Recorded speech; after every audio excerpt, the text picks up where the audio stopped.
It's a foreign sound, says the coroner. To the yellow journalist that won awards for writing facts for World Wide Web press stories, always calling them black. Civil rights violated here from T1-7 and CIA and FBI agents, brethren, felons with what the brother once heard. Most more are nerds and 30 more than if I'm on the road, no biting curbs. Professor Mooses are fighting for survival. Making wars models won't have in common as captain rivals. Inquisitionist governors and secretaries of state got stateless on their tables like ribeye steak with no care, blood dripping. They eat blacks red. Foreigners wearing 6-point badges pretending they're heirs to the Baptist estate looks an evil actor. Stainless blood flow past the horse's brow and service agua. Demons thirst quench stealing pioneers and organs. Psychiatry, death industry, the stars selling black horses and half-closed coffins, cause legs are missing, killing stateless people, cancer won't even see remission. More lives matter, but it seems like black lives don't matter. More lives matter, but it seems like black lives don't matter. More lives matter, but it seems like black lives don't matter. More lives matter, but it seems like black lives don't matter. System, what system? Not gonna make myself no victim. Run down and kick them up, educate oneself and flip them. All of the titles of nationality strips them. Must strip reality in order to really grip them in this third dimensional illusion. Organized chaos, confusion, even your protection, mental inclusion, universal law, declaration of the ancient. I self-law and master from the rooftop to the basement, blue beach to the spaceship, ever since all creation, celestial foundation, ocean floor to the ranges, to the mountaintop, to the cosmic infinite. Basically, we are way above the shit. In other words, get in tune with spirit. Take a breath and accept mental polarity, gender, rhythm, correspondence, vibration, cause and effect. More lives matter, but it seems like black lives don't matter. More lives matter, but it seems like black lives don't matter. More lives matter, but it seems like black lives don't matter. More lives matter, but it seems like black lives don't matter. More lives matter, cause I think it don't stand up. It gets affected when perspective from the land up. Get my perspective when they wreck you to replay. On the rules that one replay, so they want to catch off. Hurry them on to the next one. Enough of them are running down. Use them a cash strong. Can't believe a copy that. Can't believe a charge bomb. Trayvon, Michael Brown, after us to stand off. The afterlife visited the class wrong. Who they really want to see with the crown on high and the guards on free? I am free and you're nothing to but your land or your country to see free and civil rights. The insatiable delight of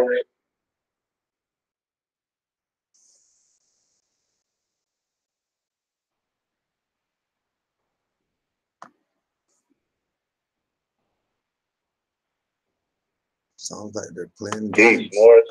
More. I don't know what happened there, but if anybody can hear me, I can hear you. Make a comment or something. I don't know what that is about. Hold on. Pardon me, Hoops K was dropping the bars too. That wasn't intentional. If y'all can hear me, I wouldn't have had cut that off. I don't know what happened. But I am your host tonight, Ms. Raheem Aleph L. You tuned in to MHHS Sons of Allah. Let me see how deep this technical difficulty goes, or if there's one at all. I'm here along with my co-host, Cujo Avo L. Peace, Noble. Can you hear me? There's a lot more. I can hear you. I don't know what they're trying with the music, though. Oh. Yeah, I don't know what that was about, bro. I didn't touch anything. Right, that was mad disrespectful. I'm going to have to, I'll play that again for Roots K verse, because you know that's fire. Yeah. Yeah, man. Yeah, that was crazy, bro. Well, dang, just like that, they cut the intro short, but we definitely gonna give that spin again before we close tonight out. No doubt. We gotta take the time to do that. Yeah, absolutely. Absolutely. And big acknowledgement, because that song is still fire. You know, the song is still listenable. So The lyricism, the production, everything, man. I appreciate it. Good, thanks. So we here tonight. It's a few things I know we're going to discuss. I just felt like I need to just explain this to the people real quick. Just an update, because I haven't checked in on Mantis Views 29 for a minute. And I was explaining this to you earlier as another fellow Taurian. I'm like, I understand where we at right now with the whole planet Urania in Taurus. And I'm like, man, I've been feeling the effects, you know what I'm saying? I've been given the restart, the fresh start. And, you know, that fresh start has taken effect on many levels in my life, you know. And to the point where I had lost all of my edited material on Mantis Views 29 with my external hard drive. Lost all that edited material. Still have my raw files, but you know, it's like I got to start all over again, which I have already starting over again. Because so far the analysis I got about my external hard drive is looking like it's some permanent damage, which you know is fine because again, like I told you, I had to embrace the fact that I just got to start over with it. Because I could be waiting forever to start over if it doesn't work out. So I just see that as a better opportunity now, specifically with where we're going with it. When we do, you know, open our doors for a new establishment and whatnot, I'll be able to do like screenings and things like that.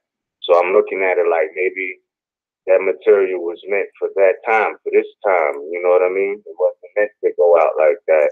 So, you know, just more things to look forward to. You know, whenever you got a challenge, you can't quit. You know what I mean? You gotta keep it moving, keep going. So I don't see it as a bad thing. I personally see it as a good thing and an affirmation, you know, that I'm in a new start for sure. You know what I mean? So with that being said, I'm thankful to be here tonight. This is a new cycle of time. Matter of fact, as we speak, I think we just went into Pisces season today, right? Or tomorrow, something like that. So just staying consistent with the times and the flow. We almost here at the natural new year, which is March 21st. So we're looking pretty well. And it's still a lot a lot of things to cover. I think that we agreed that this would just be called like nationality is still the order of the day in a basic recap. And I felt like this was a great conversation and a great time to have this conversation because, you know, there's a lot of people still trying to discredit Moors and saying that, oh, well, Moors do nationality cards. That's not right and exact. Oh, well, you know, Moors exercise their right to travel and Moors, you know, exaggerating the fact, or like, oh, well, Moors do paperwork and, you know, that's not right and exact. Like, the civic world doesn't operate on paperwork or something like that. You know what I mean? And it's all ridiculous because, you know, when you look at or listen to some of these people, I mean, like, we spoke of this earlier. People make claims all the time. That doesn't mean they're right, exact, right? Right. Like the dude, I'm going to just give this example. The dude from Empire. I mean, this is the weirdest stuff I ever heard of, you know, about staging his own attack for whatever reasons and all of this. But when the news first came out, nobody doubted it, right? Like, nobody was like, oh, well, you know, this didn't happen. A lot of people took it on face value that, oh, yeah, that's messed up and, you know, all of these things. Now, I'm not saying that his claim ain't true. I don't know what's going on. I just know it's really weird. You know what I'm saying? It's really weird. And it's an attestation to the fact that you can't really take anything off face value because man knows not by being told, right? So you have to study the subject. We've studied the subject. There's enough information on the RV nationality and identification card, to where can nobody get that and claim ignorance like they don't know what time it is. Like if you get it, you know what time it is. In the aspect of studying rights, I've studied from the Henry Campbell Black's Law Dictionary. I studied from the John Bouvier's Law Dictionary, Institutes of American Law, which is also a John Bouvier's law dictionary, or a law book. Let me say that it's different from the Henry Campbell Black's law, where there's valuable definitions with case laws showing their usage. Then there's maxims. Then there's words and definitions that don't have case laws. They're just defining legal words or lawful words or Latin words. You know what I mean? But I say that I've studied the subject of nationality to get its simplicity. That fact that, nationality determines a being's political status, right? That's the fact. That's what it's about. So when we look at the 9th Amendment of the American Republic Constitution, and it speaks about how all of the rights or any rights not enumerated in the Constitution shall not be construed to deny or disparage those other rights not enumerated, right? Pardon me if that's paraphrased, but I know I'm right along the lines or law specific. But, if you're listening, look up the 9th Amendment of the Constitution, right? Now, all of these people that they say and are saying that it's not right and exact, they take an oath to this document. Now, this is an international maxim. It has been a maxim since the founding of the United States. And I say this, they didn't say the founding of America. I said the founding of the United States of America, right? So it was very clear in this founding and formation to Moors and Europeans alike, to the original people of America and Europeans alike, Europeans here, near, abroad, everybody really got the maxim that all men are created equal and free, right, with certain unalienable rights. Whenever any form of government becomes destructive to these rights, it is the right of the people to alter or to abolish it. This is a fact of law, of history, of the genesis of the United States of America. It was founded on that maxim, as well as other Moorish principles or international law principles. So we get that, right? Now, the Constitution is for free people, because even when the Constitution was written, there was still slavery, quote unquote, taking place. When it was ratified, there were still people who were slaves. They tried to reenact slavery in the 1850s, again, with the fugitive slave laws and all of this, the reenactment of those things. So just like it was protection for free people back then, even pre-Constitution, but let's speak on the lifeline of the Constitution. It protected free people back then, and it does today, right? Because even back then, at that time, there was a lot of servitude and slavery going on. But just like the Constitution is still in effect today, right? And this is something that comes from the era of, the 17th century GC, let's say. We know the principles are more ancient than that, but it comes from the era of the 17th century GC, and it still has effect today, 21st century, right? GC.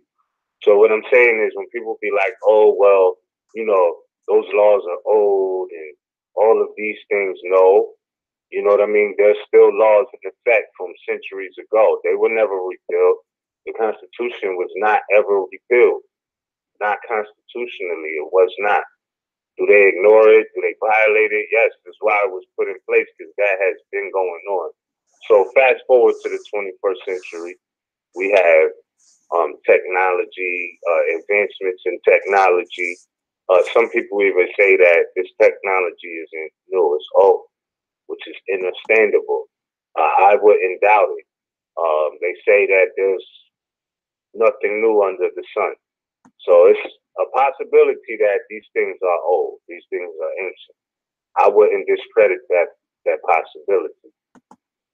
But we have more use and access to it now than ever before.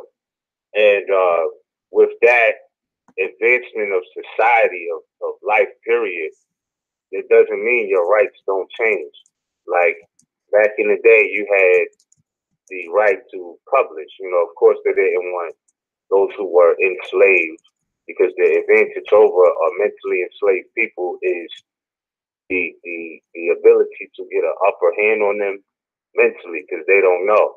So if somebody is trained to not read and write and to not get, acquainted with knowledge, they will always know something, a little something more than the person who's not getting acquainted with knowledge, who's not cultivating their mind with knowledge, right? So they had those types of statutes in place, or codes in place where people couldn't read. So when people speak today as if, Moors, Harvey Bay, etc., are doing something out of the norm for studying records that have been around for a very long time and drawing the common sense conclusion, you know what I mean, that we are not slaves, we are not in servitude, and we don't have to consent to live a life of slavery or servitude, when you have free will. So as a people, any people can establish their own. This is in the rights of indigenous people, because we talk in real geography and real politics, indigenous standing, original standing, right? So when you're speaking on that level, you have to understand that everybody already always kind of knew this, that the Aboriginals aren't under the jurisdiction of the United States. I'm not saying that to be radical. I'm going to quote verbatim from the Institutes of American Law, enumeration 40, and pay close attention. I'm going to highlight where I need you to really pay attention. So enumeration 40, Institutes of American Law. This is John Bouvier's Institutes of American Law, right? And it says, all persons born or naturalized in the United States and subject to the jurisdiction thereof are citizens of the United States and of the state wherein they reside. Now, that's what it starts off with. If anybody is familiar with that language, that's straight out of the 14th Amendment. That is the 14th Amendment. What I just read is the 14th Amendment, but it's here under enumeration 40 in the Institutes of American Law, the book of the preliminary book. So when Noble Dry Leaf made the specific statement, why are we Moorish Americans, asked a specific question and gave a specific answer, this man said, why are we Moorish Americans? And the answer was, because we're descendants of Moroccans born in America. Born in America. He did not say born in the United States. He did not say any of that. This man said born in America. So the jurisdiction is different. Ab initio. Like, just off that statement alone, as soon as you look at the 14th Amendment, you see the difference in jurisdiction that Noble Dry Lee was speaking about and what the 14th Amendment was speaking about, because he gave you the divine warning where he told you there was no need for the application of the 14th and 15th Amendment. So his language was opposed to this. You know what I'm saying? All persons born or naturalized in the United States. Now, I'm not saying nothing radical. I'm just saying you can't be talking about, people who be trying to fade Moors who follow the orthodox concepts of what Noble Dry Lee was teaching, and to the letter. You know what I'm saying? You can't sit here and say that, we supposed to be, quote unquote, citizens of the United States or the USA And his language, it was explicitly against this. Yeah. You know what I mean? That there's no need for this. So if you're saying that you're naturalized as a United States citizen and you're in the MST of A, then that means that you're directly opposed to what Noble Drew Ali was teaching. Not what R.V. Bay Publications was teaching. What Noble Drew Ali taught. That's what he was teaching. The difference in jurisdiction. So when it says all persons born or naturalized in the United States and subject, right? Subject. That's a word that you see in the treaty a lot. And subject to the jurisdiction thereof. So don't think they don't know about jurisdiction, because that's what the 14th Amendment is about. Jurisdiction, period. Therefore, are citizens of the United States and of the state wherein they reside. There's two types of citizenship that they're talking about in one so-called amendment, right? But it goes on to say, citizenship does not now depend upon color or race, though in some states, the right of suffrage is confined to white persons. We know that in period, in the quote there. So we know that white, because, they say, oh, well, Moors, it's not about declaring your nationality. It's about identity. Come on, stupid. They're one and the same. You know what I mean? Nobody asks you, when people ask you, who are you? Your name necessarily isn't you necessarily. You are more than a name. But your proper person, your proper appellation of your foremothers and forefathers is where nationality and identity, you can't escape the two. Because your name will reflect your nationality. And if you have a name that doesn't reflect your nationality, then, it would be wise to correct that for your own, salvation, like Noble Drew Ali said. So, okay, now this is where I wanted to highlight, because it makes a really, really interesting distinction, because this is still enumeration 40 out of the Institutes of American Law. It says the Aborigines, or, now this is a distinction, the Aborigines or persons of the Indian race are not in general citizens of the United States. It goes on, but I just want to stop right there, because it made a clear distinction about the Aborigines or persons of the Indian race. And then it says, well, basically both in general are not citizens of the United States. Okay?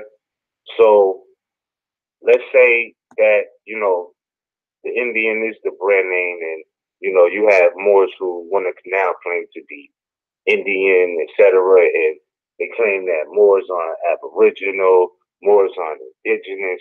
I'm just saying, why would they make the distinction in law, in American law, between the Aborigines or the persons of the Indian race?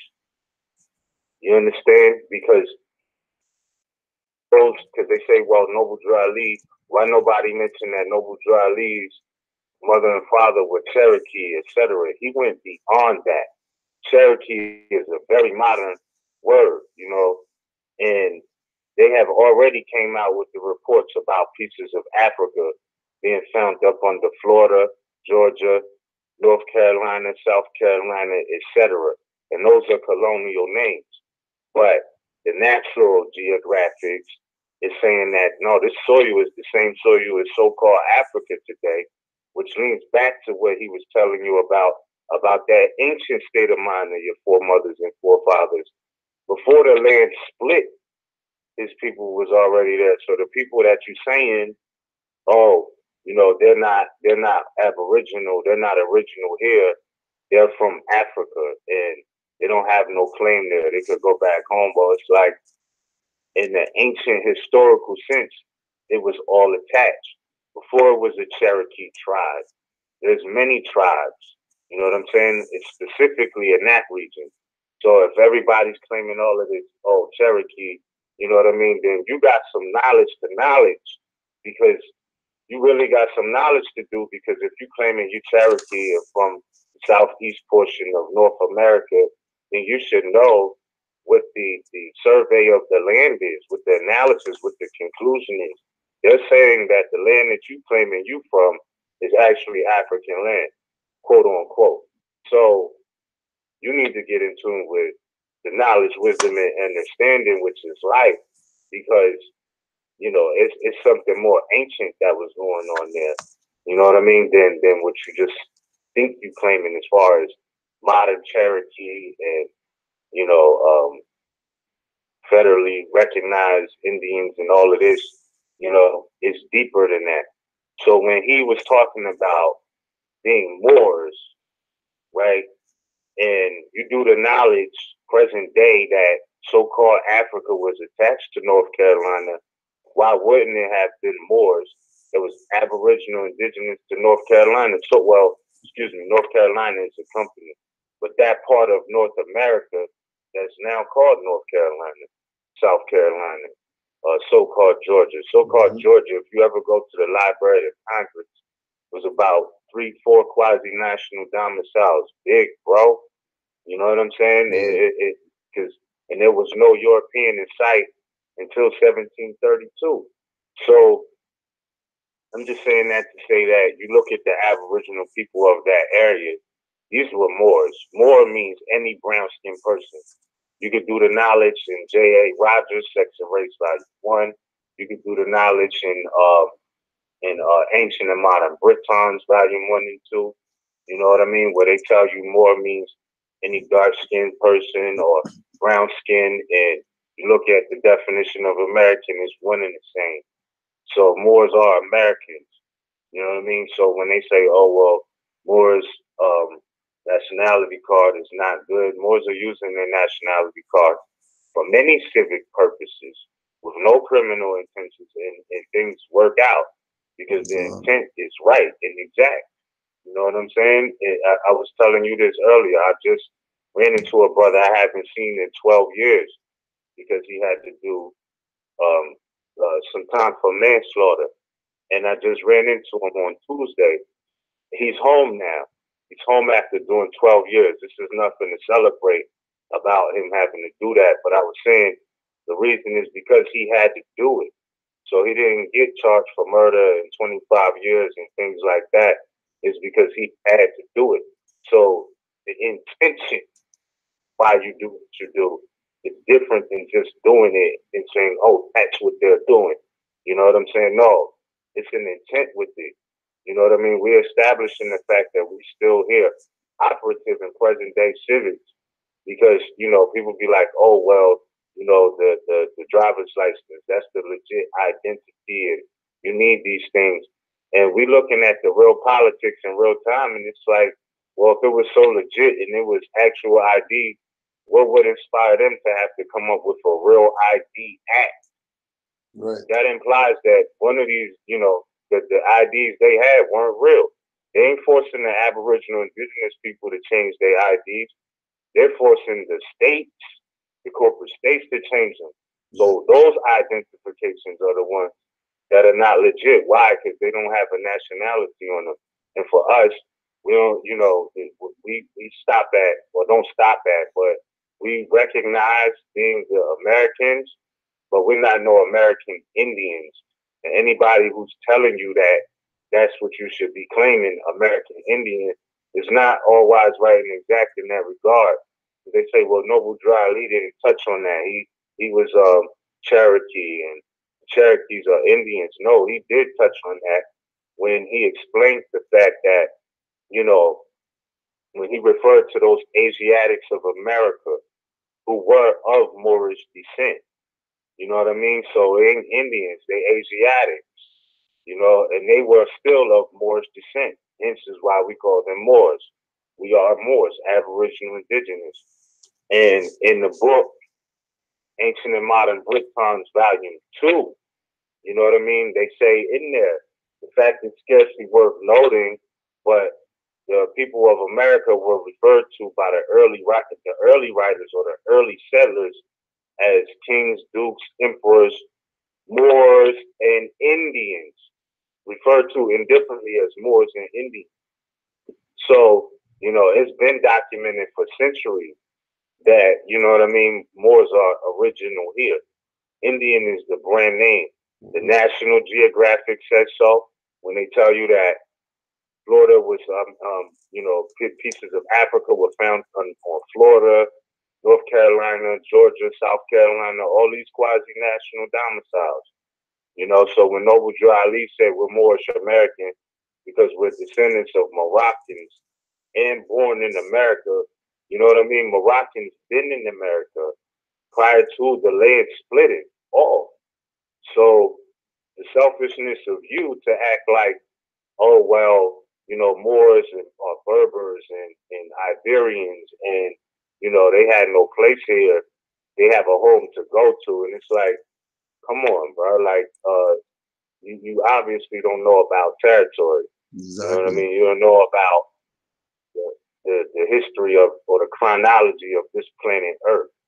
It's not a myth because they like to go into all of these myths about this is Turtle Island, you know what I'm saying, and all this crazy shit. Like, these ain't mythology stories, just like the Three Little Pigs, just like Riding Hood or whatever. You know, the Wizard of Oz.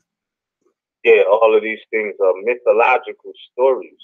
It has some truth and falsehood strangely mixed, but in real politics, you know what I'm saying? If you're sitting here and you're saying this is Turtle Island, it's not that you don't have the right to make that claim, but you know that has nothing to do with the real politics as far as, you know, somebody recognizing that as a territory or a territorial jurisdiction. So, you know, but if we talk about mythologies and things like that, we could go into every continent on the planet and they all have a story about a deluge. You know what I'm saying? Which likens it to the fact that that's not a myth. That's a true story because it's in every culture. If you look at the Olmecs, Aztecs, Dachiquetzal, etc., you know, they talk about this Oxomoco. They talk about this great deluge. You know what I mean? The same one that was spoken of in the Bible. The same one that Noble Drew Ali was speaking about in the Circle 7 Holy Quran when he was talking about the great earthquake that caused the Great Atlantic Ocean. Fool. That means that the land was connected. So, you know, if you go back to trace your lineage and all you could go back to is Cherokee, then you got a lot of study to do. You have a lot of common sense to turn on because they're limiting your timeline. You know what I'm saying? And even with timelines, it's hard to even trust them. Cujo, you seen the clip when we was on the plantation and on the plaque, they had two different dates on the side. Yeah. I mean, one of the dates said 1928 and the other one said 1298.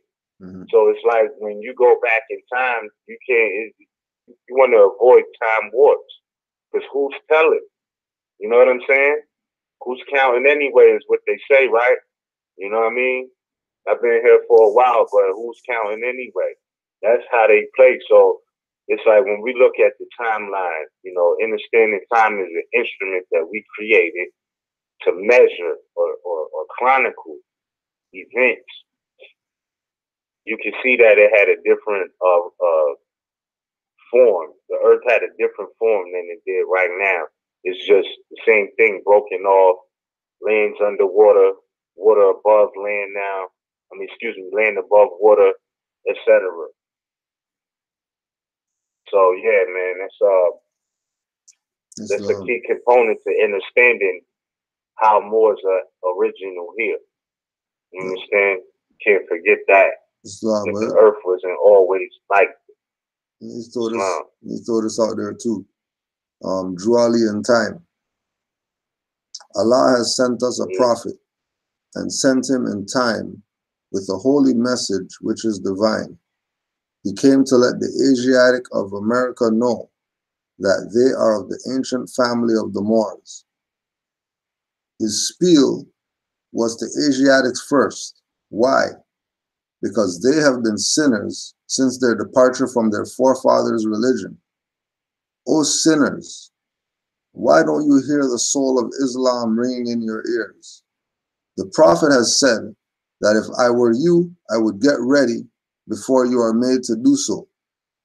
Now come and pick up your forefathers and mothers' ancient and divine creed, which carries your national name indeed. It will entitle you to your rights, which you have been denied, because in 1774, your light was cut off from the ancient Moors, and that is why Allah has sent to us a prophet in 1886 to prepare the light that was out. In 1925, the prophet said, I have mended the broken wires and have connected them with the higher powers.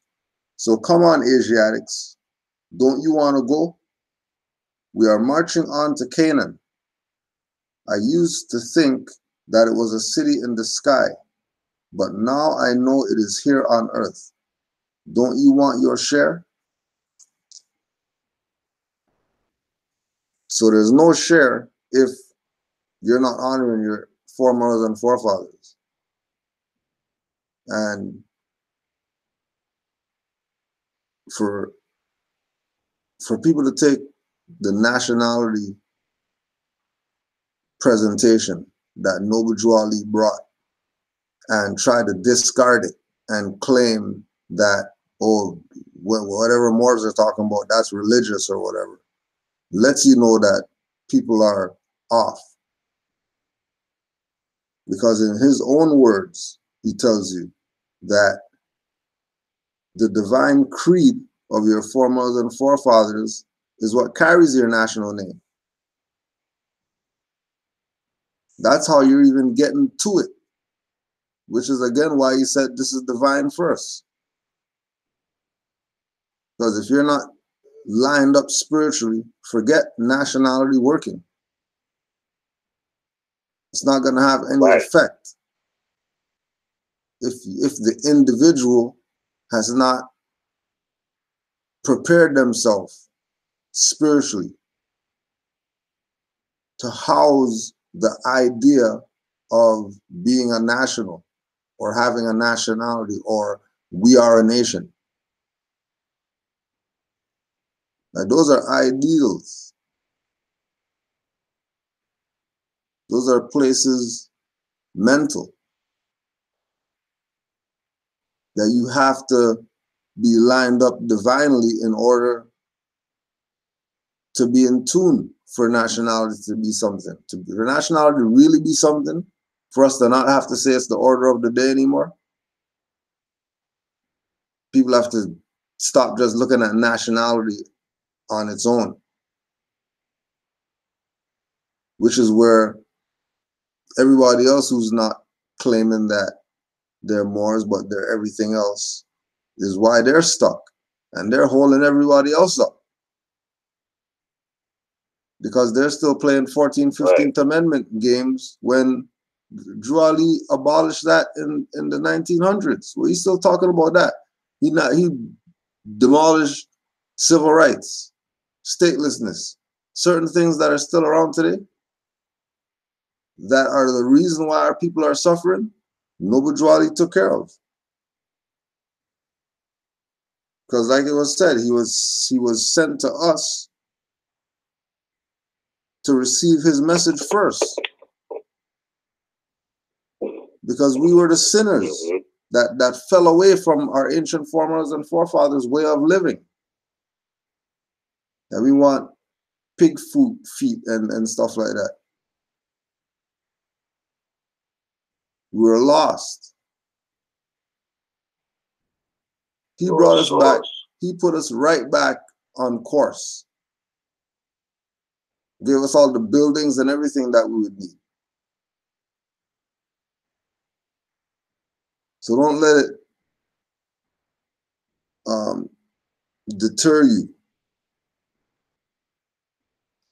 from seeing what this really is, because only if you're looking for it are you going to see it. Somebody else can't see this for you. Because everybody's on their own walk in this. Everybody's on their own journey. And crossing paths doesn't mean that now we have to live together and be Moors together, because we know we're Moors. Drawley left enough for us to see the importance of everything that Brother Mills had laid down before that was verified by other people. And only because of more study is why we know. Noble Drawley, chapter 47 in the Holy Quran. The time has come that every nation must worship under his own vine and fig tree, and every tongue must confess his own. He ain't talking about no tribes. He's not talking about citizens. He's not talking about stateless people. He said nations. Every nation must worship under their own vine and fig tree. So all the tribal people need to get with a nation ASAP.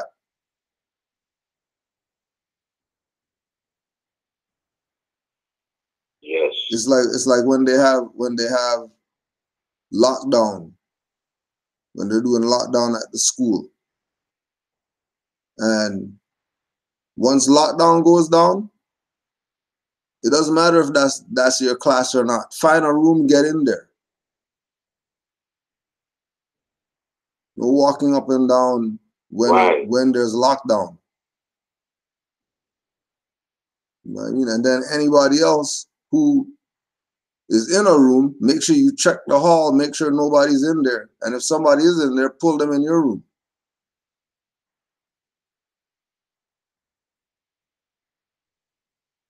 Right? Not playing tribe, not playing the one guy walking up and down the hall while the gunman's running loose in the building. Because your dumbass had both your headphones in and you didn't even hear that the school is in lockdown.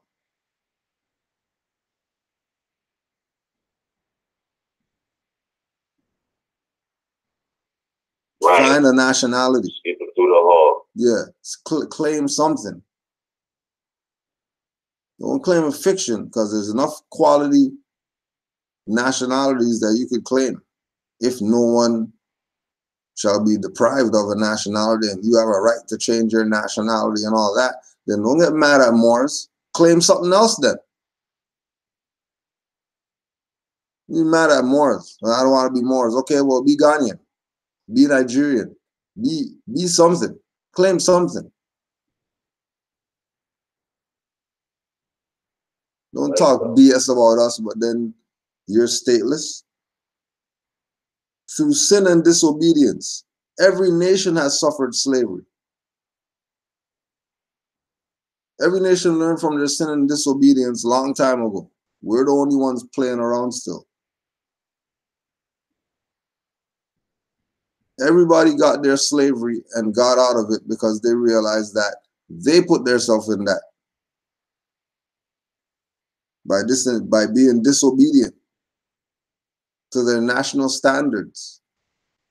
Took off their silks, they want to wear ties and stuff like that. Talk about, yeah, this is how we're going to dress now in our culture.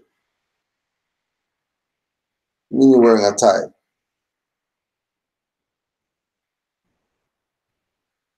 Yeah, bro. Yeah, right. Ties. Symbolizing. Yeah. Symbolizing the news. That's crazy, bro. Right. Through sin and disobedience, every nation had suffered slavery due to the fact that they honored not the creed and principles of their forefathers. They honored not the creed and principles. Why they're suffering today. Because their forefathers had creed and principles. You have no principles right now. All they have is social media platforms. No principles. They have everything else. And the platforms. Go ahead, Mark. Yeah. And that's another problem I was mentioning to you earlier, is that you got so much of this falsehood running loose because the platform is smarter than the people that's on it. Mhm. If you get what I'm saying, I'm not saying everybody's dumb, but like it was said before, you know, people got smartphones and dumb brains. You know what I mean? They're not using their brain like that.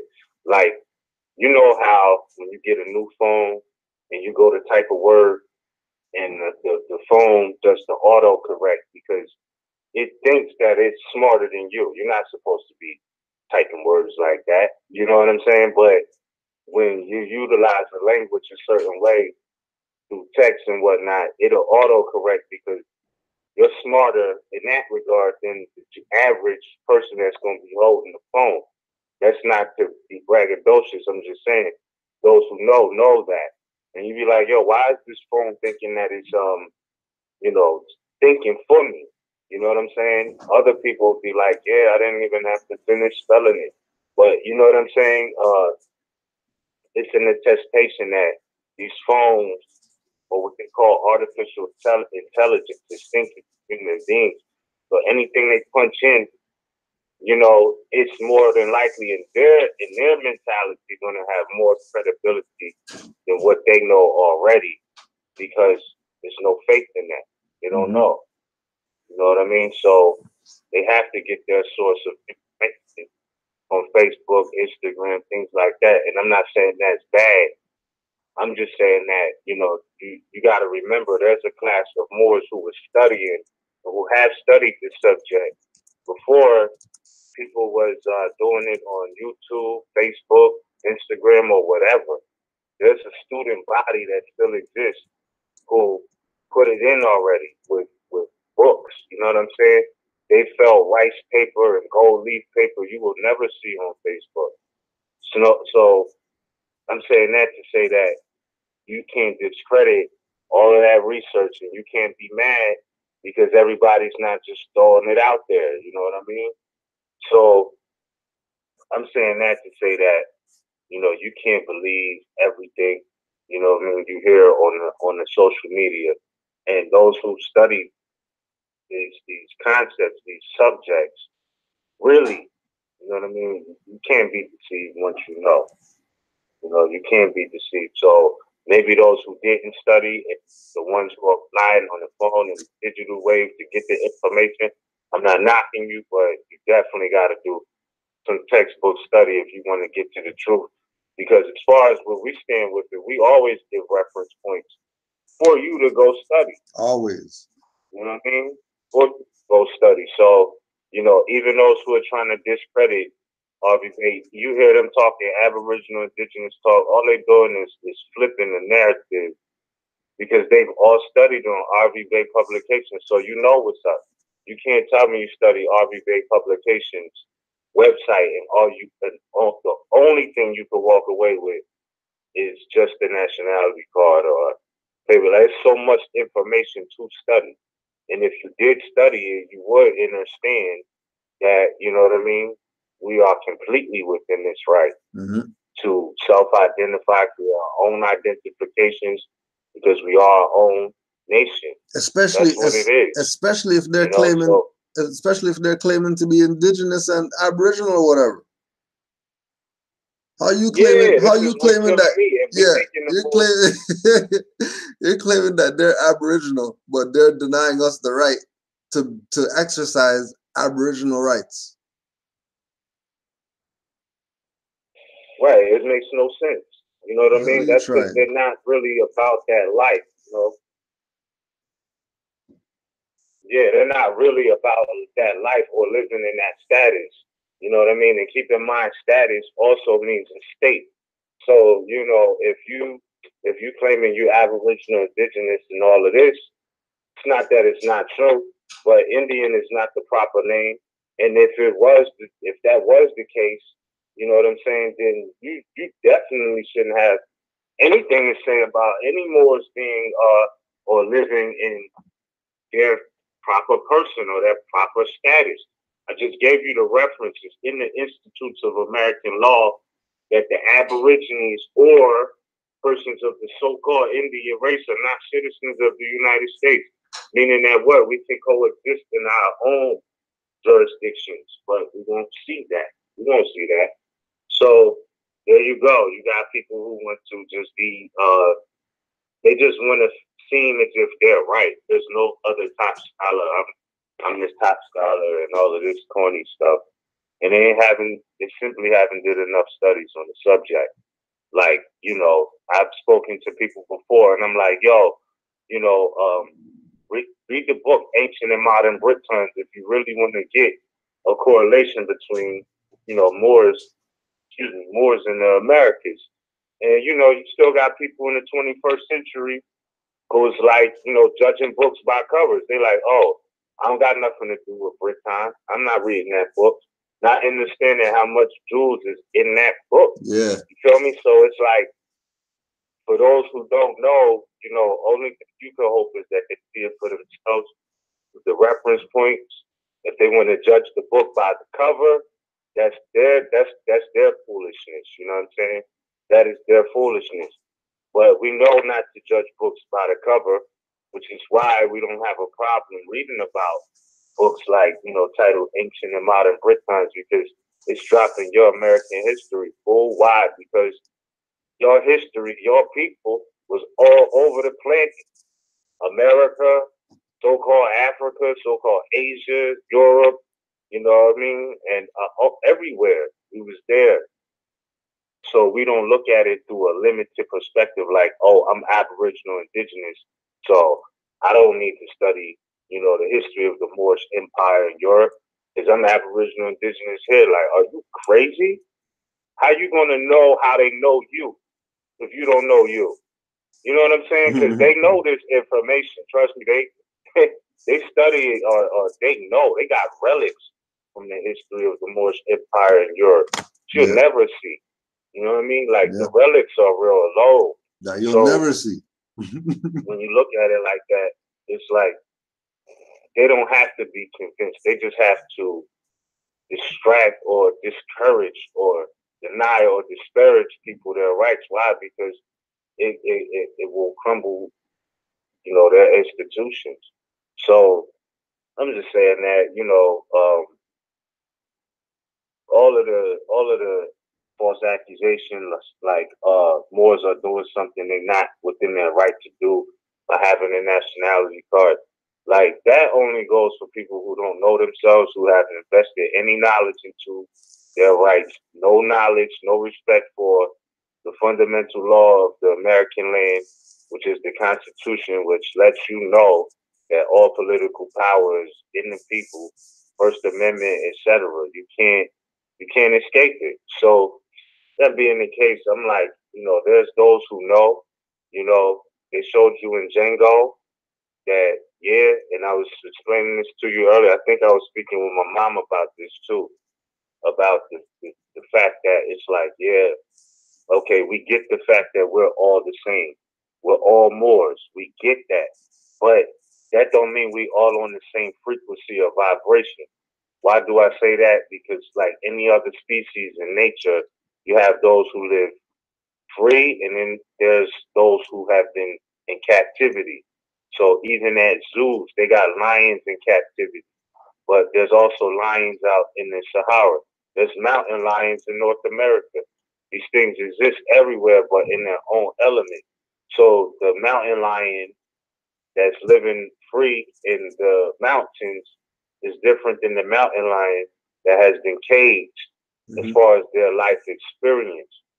So when the lion that has been caged can't conceive, can't perceive, you know what I mean? How are these lions moving free? Like, how are they getting their own food? Because we're still waiting for them to drop, you know, cow thighs and cow legs and cow heads in the cage for them to eat. But the other lions are moving according to their nature. And they're not looking for permission for anything. They're going to get their own. So my thing is, the same concept exists with us as the people. You have those who, and again, like I said, they showed you in Django. When Django came through, they was like, yo, who is that up on the nag? Like, how is he coming through here in a horse? Even though they all looked alike, the status was different in that regard. So even back then, they had what they call slaves and I'm just speaking this language from, you know, what I've been observing in my field research in so-called Virginia. They refer to the free Moors there as poor free blacks.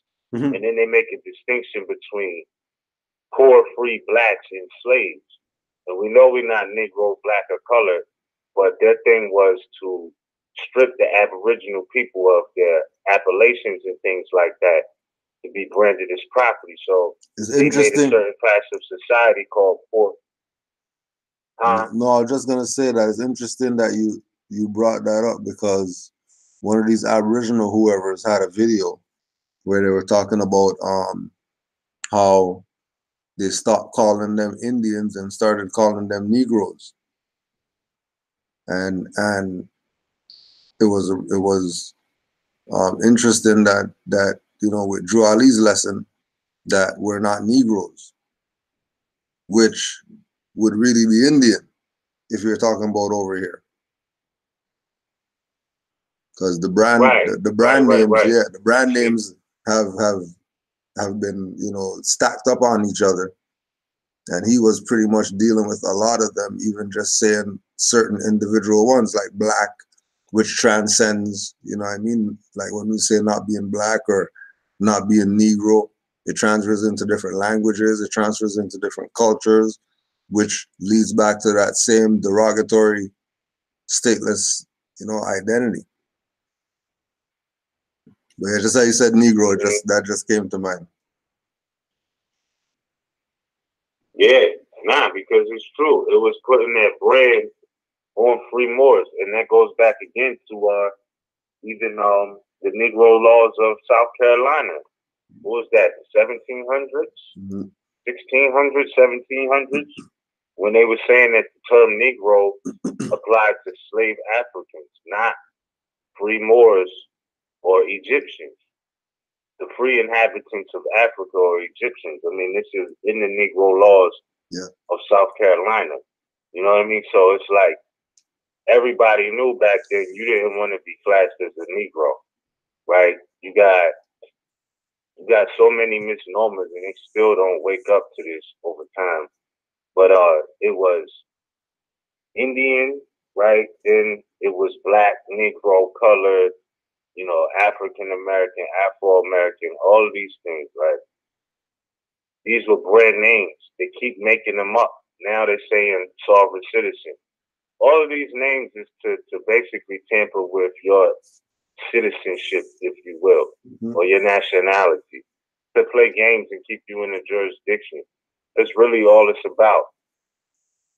So you see them repetitively doing this throughout the timeline. You know, they'll say Indian, then they'll say Negroes, and then those who was classified as Indians and Negroes say, oh, no, well, we're not Negroes, we're Indians. And then neither one of them is right. You know what I mean? These are both brand names, but they'll run with that. They knew Negro was definitely the death insignia. Black and Negro means the same thing, so I don't know where you feel like black is better, but, you know, it's the same thing. So they was like, you know, basically just keeping the brands going. So Negro, black, and then colored, you know what I'm saying? Which everybody knows colored is something that you paint. That's not real either. That's a reflection of reality. So, you know, I mean, you just got to see it for what it is. So that's basically what it boils down to, man.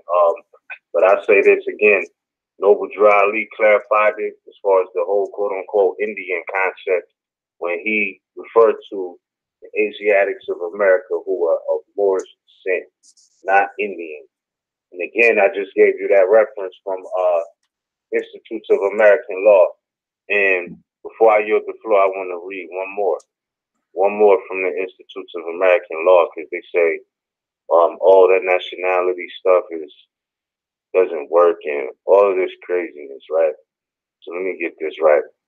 Okay, cool. So from enumeration 10 of the Institutes of American Law, it says the law of nations is a system of rules deducible by human reason from the immutable principles of natural justice.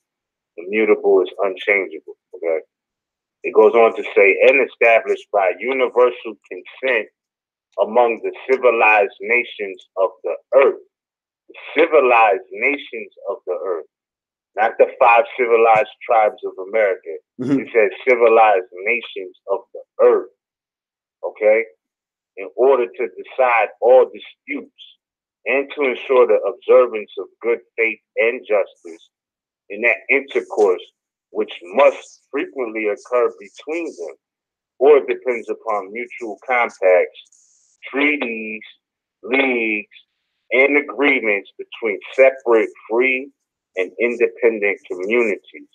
And we already know in the Muslim world, the community is a ummah, which has no boundaries. Damn, you know what I'm saying? There is no boundaries for ummah. So miss us with that, oh, well, Moors was just in Morocco and that's their home to go to. Like, no, you know what I mean? It goes on to say the law of nations, just gentium, has of late years been called international law. Nations, mind you, this is enumeration 10 from the Institutes of American Law by John Bovi. It goes on to say, nations with regard to each other are considered as individuals, and the law of nations is to regulate the differences which may exist between them in their national capacity, period. Not in their tribal capacity, not in their denationalized capacity, in their national capacity, which is why nationality is important, and it's still the order of the day. You understand? Like, that's what it is. So that's your lineage, that's your honor to the table first and foremost. So I'm gonna read that again. Nations with regard to each other are considered as individuals, and the law of nations is to regulate the differences which may exist between them in their national capacity. So the law of nations is what regulates the difference between Moors and Europeans. Not no code, not no statute, not any of that. So when Moors are saying, look, our nationality, we are Moors, Americans, Moorish Americans, Asiatics, descendants of those Asiatics, you know, who are Moorish descent, you know what I mean? Descendants of Moroccans born in America. We're all the same people, you know what I mean? And we're not the same as the modern Europeans. That's not hateful. Sorry to break your heart if you wanted inclusion, but the reality is we're not the same. And the quicker you can accept that for yourself and realize who you are, you'll realize that there's political differences between Moors and Europeans. There's 2 different standings that are supposed to be getting along peacefully and agreeing under that one agreement of, you know, respect to each other, because people be like, oh, well, the treaty didn't say this and the treaty didn't say that. Yeah, the treaty didn't say a lot of things, but based off of what it did say, what conclusions can you draw? When it's telling you about if any more shall be injured or wounded by a citizen of the United States, you got to understand that it's telling you right in there that Moors are not citizens of the United States, period. That's not hateful. That's a historical fact. Yeah. That's a historical, natural fact. Ain't nobody trying to be radical. Ain't nobody trying to be rebellious. People are being logical, and that is the fact in logistics. We're not the same. So when they talk about if any more, not some Moors, not Moors that's in Morocco across the Great Atlantic, it said if any more. And I can't stress it enough that, you know, we're not under that jurisdiction by the law of nature. No man is a slave by nature, but by consent. Even with them talking about this in the Institutes of American Law, if I bring it up a little bit more, I'll go back to the beginning of number 10, where it says, the law of nations is a system of rules deducible by human reason from the immutable principles of natural justice and established by universal consent among the civilized nations of the earth in order to decide all disputes. So I just wanted to say the fact that it said they're established by universal consent. You see that language in the Declaration of Independence. They cannot rule without the consent of the governed. So all they need you to do is consent to that. Cool. If you consent to that, that's your choice. That is you perfectly in your right to consent. But don't the nerve of you to act like those Moors who are not consenting to be up under that is something radical or foreign about them. That's ridiculous. That's selfish. That's ignorant. That's not wise. That has nothing to do with knowledge, wisdom, or understanding, or understanding for that matter, because it's completely ignorant. Completely ignorant. You know what I'm saying? So if you don't know these, because we've studied law. That was basically our introduction. We're not fools. We are not fools. So and we know the difference between law and equity and why they're both preserved and mentioned in the Constitution. I pointed this out before because they want to talk about Moors ain't original people and the Cherokee this and Cherokee that. Okay, so-called Cherokee, like they didn't find gold, and you see this in the Constitution that there's a gold and silver clause, but the Europeans didn't find gold in North America to the 1800s, which was found in the area that they keep claiming is Cherokee, which is really Northwest Africa, Northwest Alkebu line, to be right and exact, or Northwest America, to be simplistic. America, we are Americans, not Indians. The definition of American says an Aboriginal or any one of the various copper-colored natives, and they're using copper and colored as a compound, not as we're colored people. Like, no, copper-colored natives found on the continent by Europeans. Yeah, so our claim of being American is legit. Indian is not. The definition of Indian don't say that. The definition of Indian says nothing about copper complexion people at all. So miss us with that. We already know that America is a corruption of Al Morocco. We know these fundamental truths. You know what I mean? And that we are the true Americans. We can look and see that. We know who we are. So as far as us exercising our Aboriginal, Indigenous, universal rights of Indigenous peoples and things like that, it's nothing they can technically say to us. We have enough information to source and cite the fact that we know we're Moors, because the definition of American that I just cited is the exact same thing as the definition of Moor. You understand? So that's all. That's all. With that, I yield the floor to you for now, brethren. It's a lot more. Just go back to Noble Drew Ali again. Dedicated to the sons of man. Amexem, the land of our forefathers, the land where the gods love to dwell, the birthplace of the ancient Egypt land, where civilization first saw the light of day. Now, since man has left his first religion, he has been suffering from a complex disease which in some way takes hold of his passions and desires. This must be the Egyptian adept right now going in.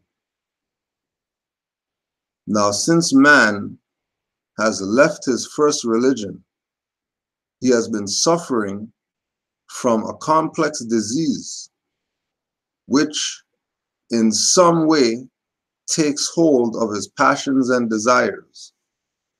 The misdirection of his brain causes him to become a living monster. He is a slave to his lower self. No scientists nor doctors have been able to find anything to effect a cure until the coming of Prophet Noble Drew Ali, who comes from the east bringing the light of new day. The Moorish divine movement built upon love, truth, peace, freedom, and justice, the salvation for the nation. In the deliberation of nations, no consideration is given to a people who are not of a nation. In the deliberation of nations, no consideration is given to people who are not of a nation. Now consider that when you talk about Moorish nationality cards or Moorish paperwork, and again, putting out this thing like people don't already know what's up. Putting it out there as if Moors haven't been using nationality cards. Like just because they just started a YouTube page, that means that Moors nationality cards don't work because they saw some videos on YouTube. Moors been had nationality cards before YouTube. And like Moors said, been exercising. It's not something we just doing yesterday. Moors have already exercised the right as Aboriginal and Indigenous and received a favorable reply.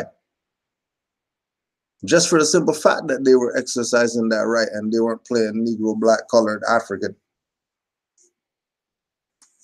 And again, it goes back to once you study what was presented by Noble Drew Ali, you realize that everybody was moving towards nationhood. And he was trying to catch us up to speed. And all people had to do was follow the program.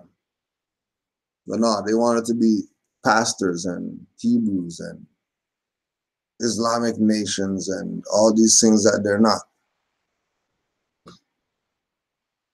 In the deliberation of nations, no consideration is given to a people who are not a nation. In 1774, the Europeans of this country took the birthrights away from a people whom they forced under bondage. They were not slaves. They were bound free men. They were not slaves. They were bound free men. They were not slaves. So get that story out your head. They were bound free men. Oh, well, if they're free men, then that means they were free here. They were already here free. And then they were bound here. They weren't brought over here to be bound. They were here and got bound, according to Noble Drew Ali's teachings. Right. The subsequent generation who followed them in this bondage were slaves because their minds had been subjugated to a European psychology.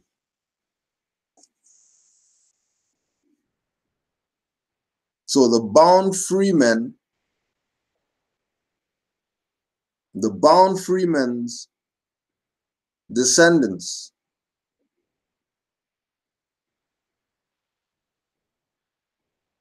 those individuals were slaves, but mentally.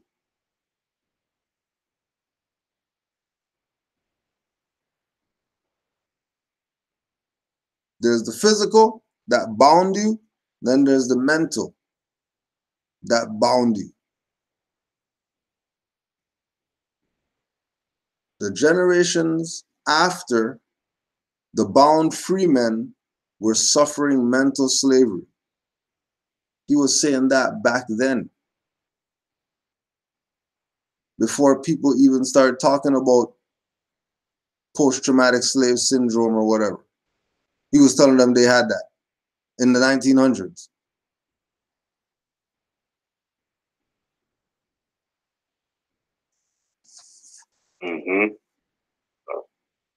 They were branded with the name Negro and were separated from the illustrious history of their forefathers, who were the founders of the first civilization. And then he's taking those same lessons that George G.M. James found out, because the founders of the first civilization were the ones of ancient Egypt land, where civilization first saw the light of day. And then he's talking about bound free men on this side, but he started it with Egypt land and a Maxim. One making the connection over here and over there at the same place. It's not different places. You're in the same place over here. Just go research it. It'll blow your mind when you find out that they know there's parts of Africa under America. They know this. Right, though. No. Like, don't take that as something light. Oh yeah, they found something. It's from Africa's in America, and then you forget about whatever it is, because it plays right in tune with everything Noble Drew Ali was teaching. But if we're saying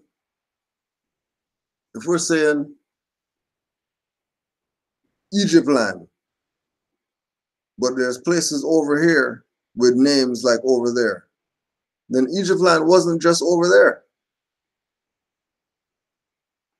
Exactly. Egypt land had to be a broader jurisdiction than people thought it was.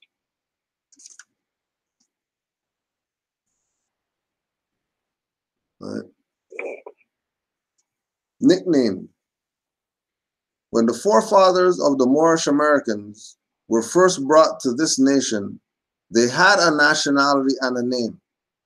But in order to separate them from the achievements of their fathers, a name was given to them which had no connection whatsoever with the founders of civilization.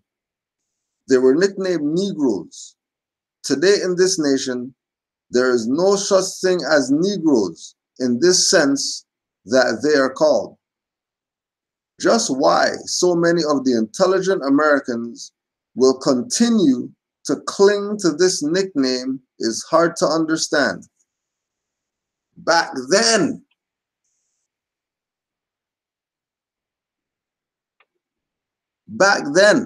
crazy. The same stuff that we're dealing with today, Noble Drew Ali was dealing with back then. Just why so many of the intelligent Americans, he's talking about the black scholars or whatever, conscious community, all that BS, will continue to cling to this nickname.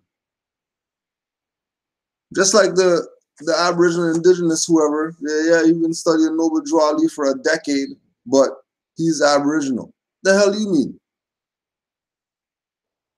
You've been studying Noble Drew Ali for a decade? You're not LRB yet?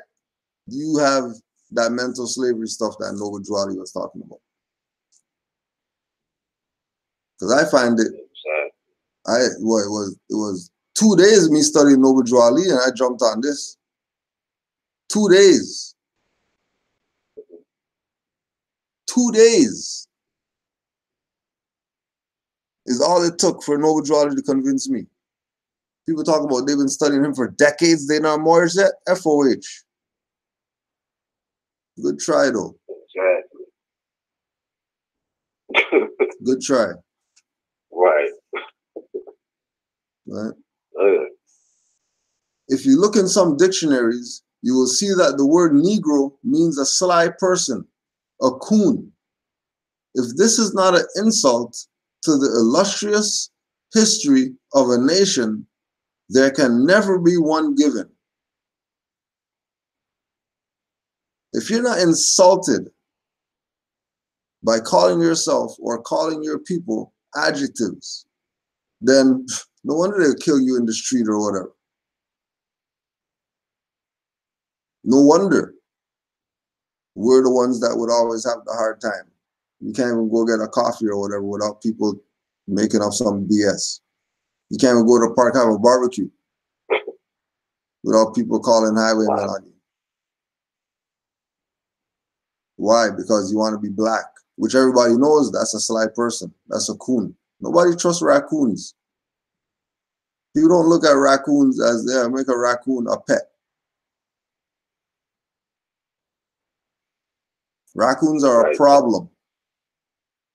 And nobody really likes them like that.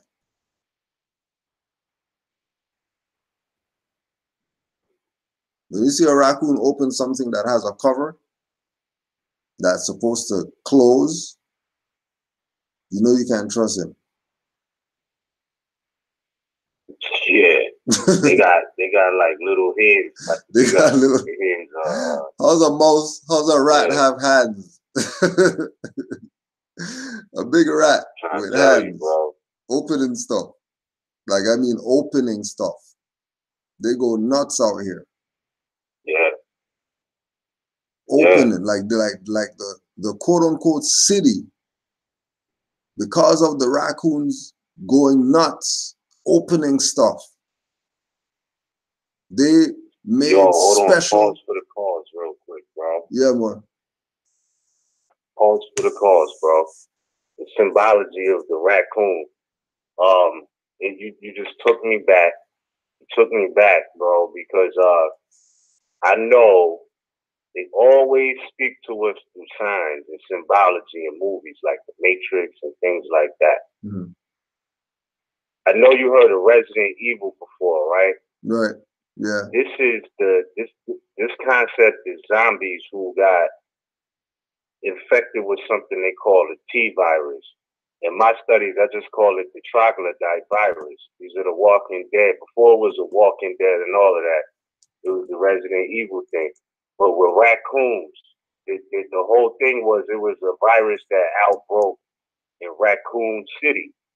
You know what I'm saying? So when you was making that correlation with raccoon, I was thinking, why would they call it Raccoon City? You know what I mean? Yeah. And have so much science in it. That city. They're dealing with cloning. Yeah. Yeah, you know what I mean? Mm-hmm. Yeah, that's definitely something. They're saying something with that because there was a lot of zombies, man. Walking Dead, people trying to eat people. You see it. You see it. Yeah, that's going on. Straight. And then there was something else too that you said. The raccoon can't be trusted. Yeah, with the Negro. The Negro being a sly person and the coon. And that if you're not insulted by that, if you're not taking it as the utmost disrespect when somebody calls you black, Negro, colored, nigger, African, slave on a slave ship, whatever, then there's no insult that you can get. You just take those L's. Nothing personal, but clearly you don't have a problem with being disrespected.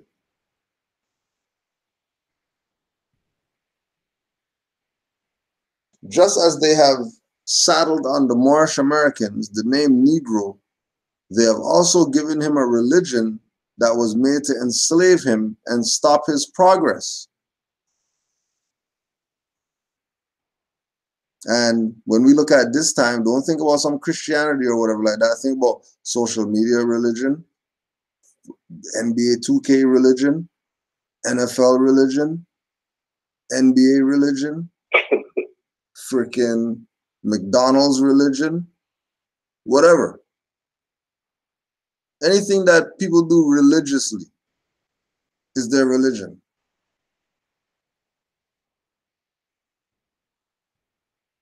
So not only did they brand the Moorish Americans with these labels, not only did they brand these bound free men, but they also took away the bound free men's way of life that people say call a religion now.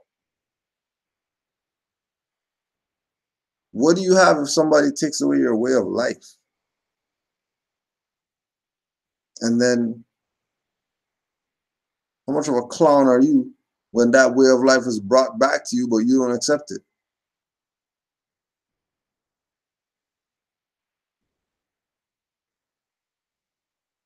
It is right, the duty of every man who lives to redeem the name of his forefathers and not be herded into a mass of weaklings. It is the duty of every man who lives to redeem the name of his forefathers. So anybody that you hear out here that's talking whatever about Moors, they're part of the mass of weaklings. They're part of the mass of jellyfish people, the spineless cowards who have no honor, could live by no principles. Don't forget, there's those on this side already that thought that it was a joke and unreal.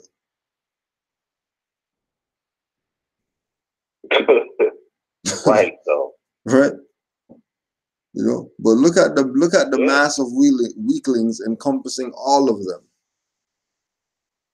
The ones who are claiming that they've been studying No Withdrawal for a decade,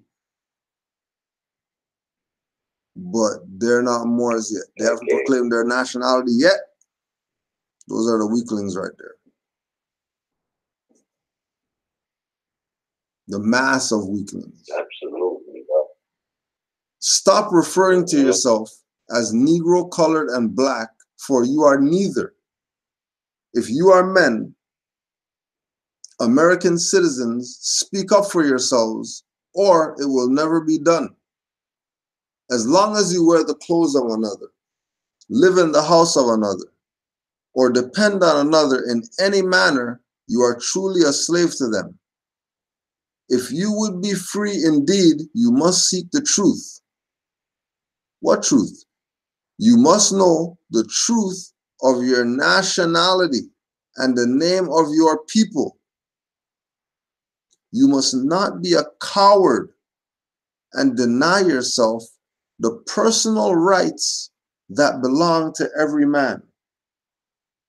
The personal rights that belong to every man.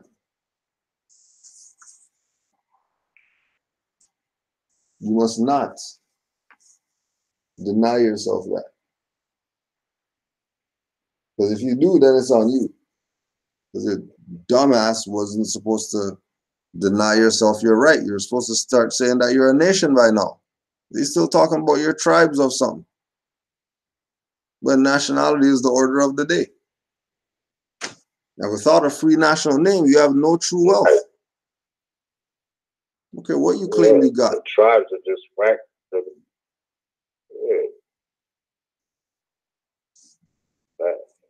You know? Because people got to understand, bro, that tribes are just pieces or fractions of a whole nation. Mm-hmm. You know, that's really it. That's really it. And then the nations are the fracturing of the empire.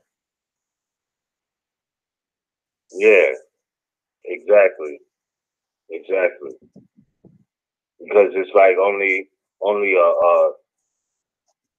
because a nation can establish a very large empire.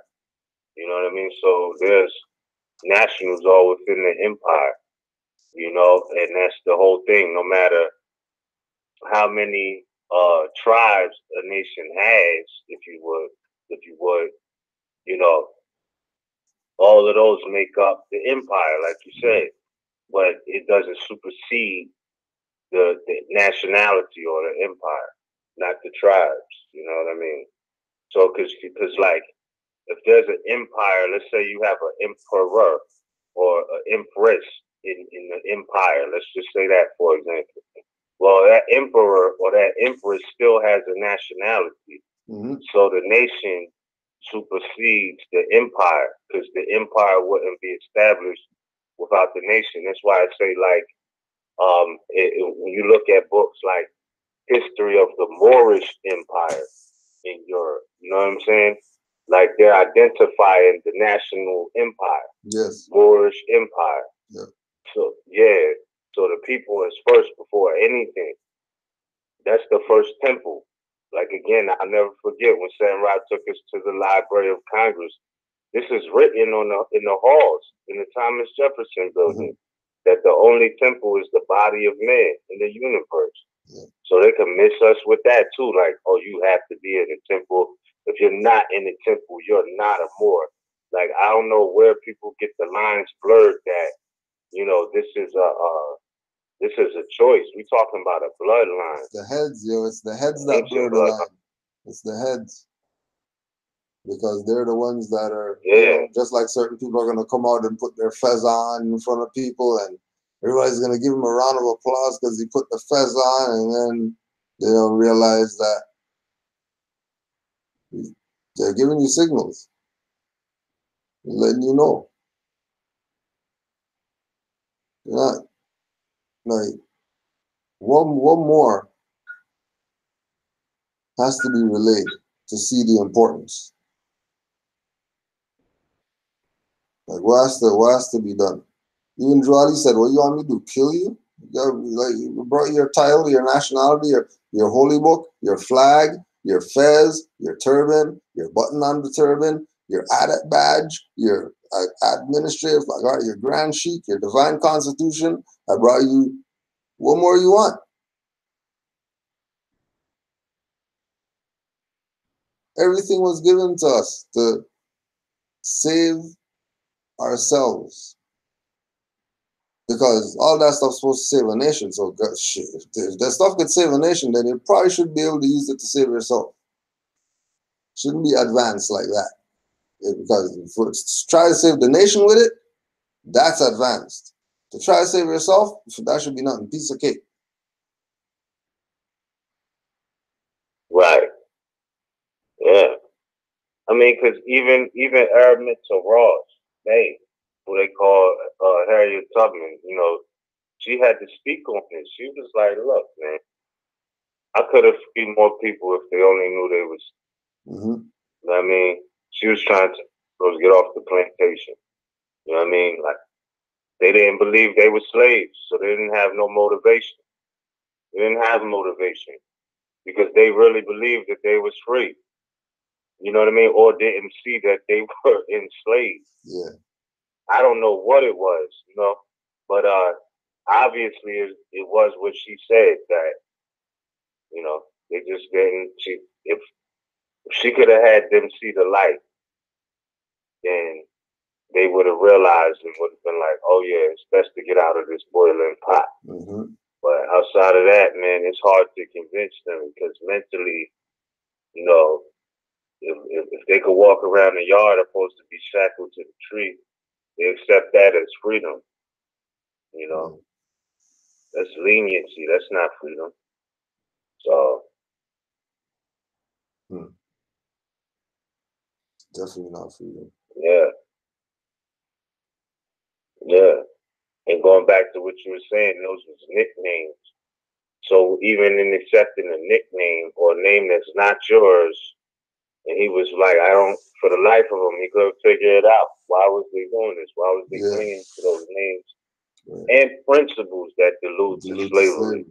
You know what I'm saying? Like, cause okay, so let's say you do correct your appellation and your name and, you know, your nationality for the record, but like, do you still cling to the principles that delude to slavery? I'm just saying, because free people are supposed to be free. Like, there's no, you know, extra price tag on it. Like, oh yeah, you could be free, but pay 58 notes for a driver's license, then you free. Like, come on, no. Free is no price tag on it. And we know that it's deeper than just prices and things like that. But you have to look at it in a more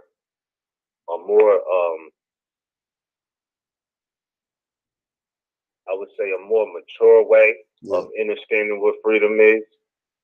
In the aspect of what Noble Drew Ali meant and intended, and you can hear it through his literature. You know what I mean? He's speaking like, hold on, you clinging to this principle and that principle and all of these things, and then it was like none of it was really about freedom, permission, and all of it. That's not freedom. Of course, there's going to be things you out of honor and respect of other people's property and things you're going to ask for permission. Not to be totally entitled or have a sense of entitlement. Right. But when it comes to in your affairs, it's not supposed to be precarious. And, you know, you got Moors through imagery rocking people back to sleep like we're supposed to live precarious lives. You know what I mean? And my thing is, if they didn't just show you, kicking off the beginning of this so-called year, Gregorian year, that it's a corporation, man. People felt it like they never felt it before. And they work for these people. Employees. Shut it down. You know what I'm saying? Shut it all the way down.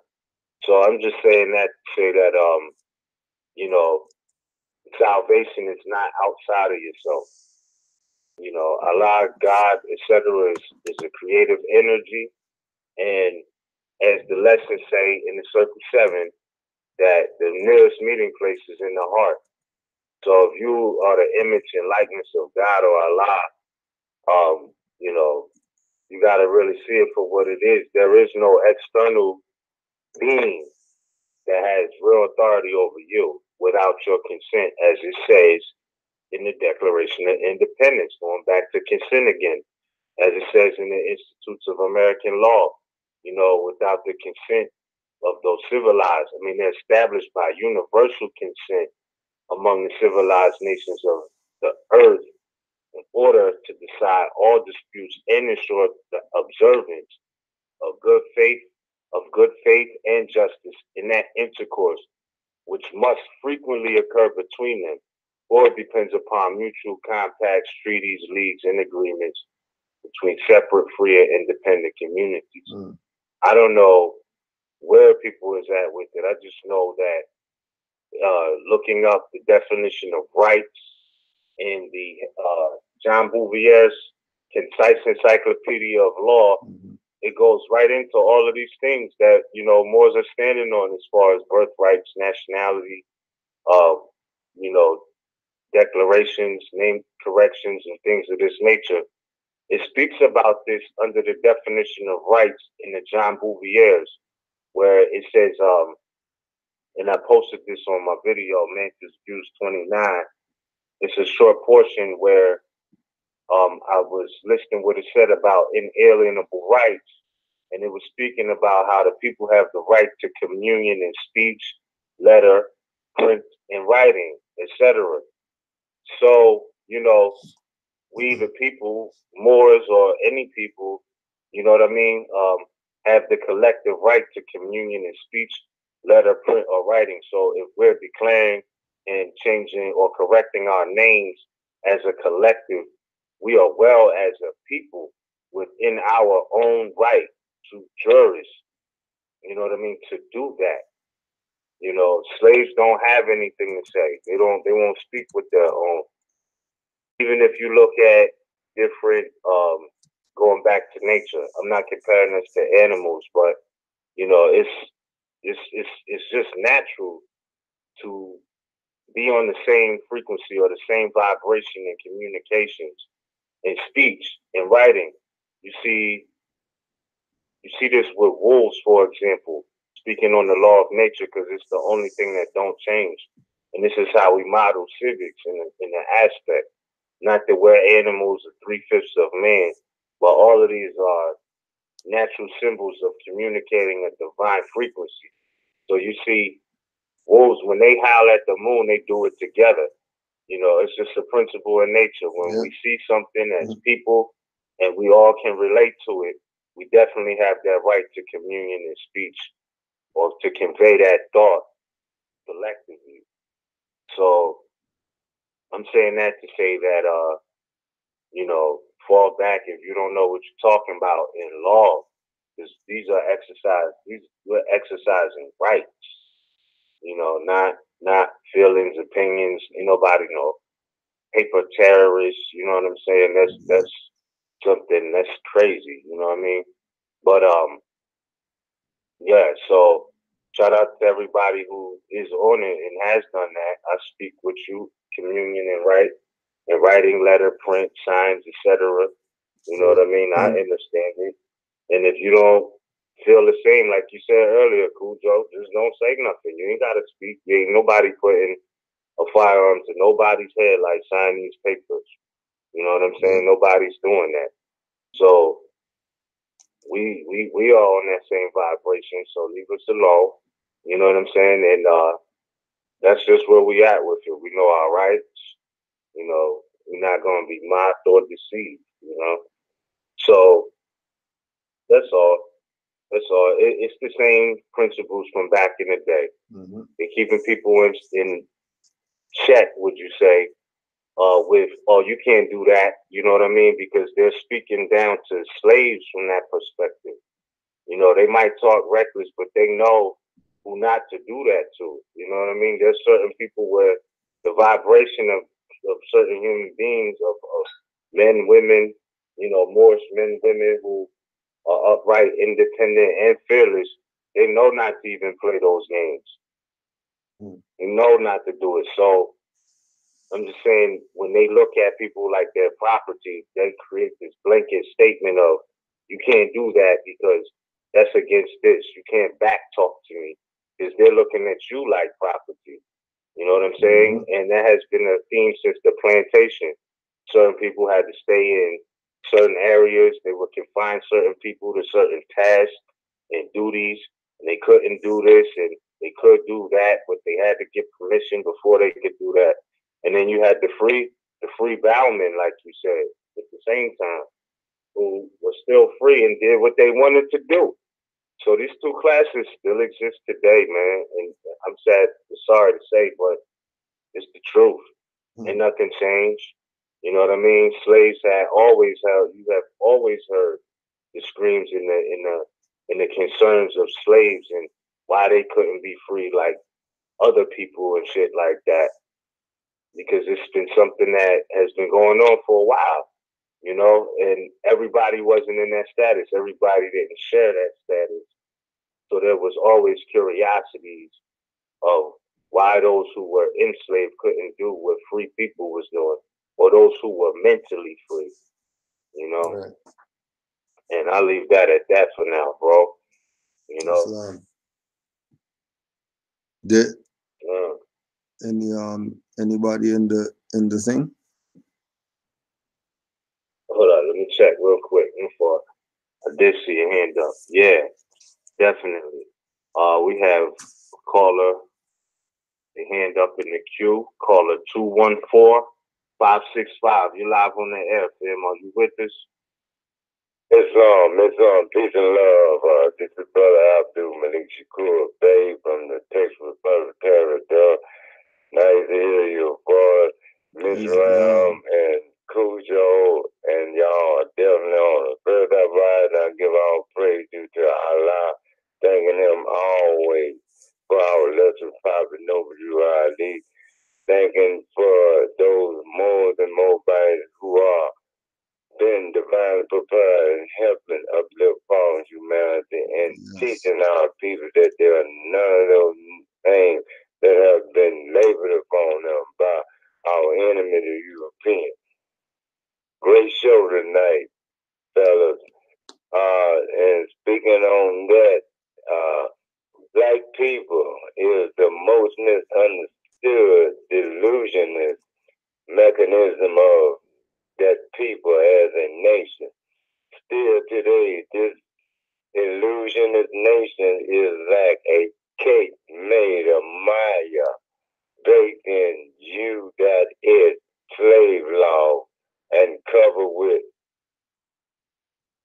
icing of Reconstruction amendments made of my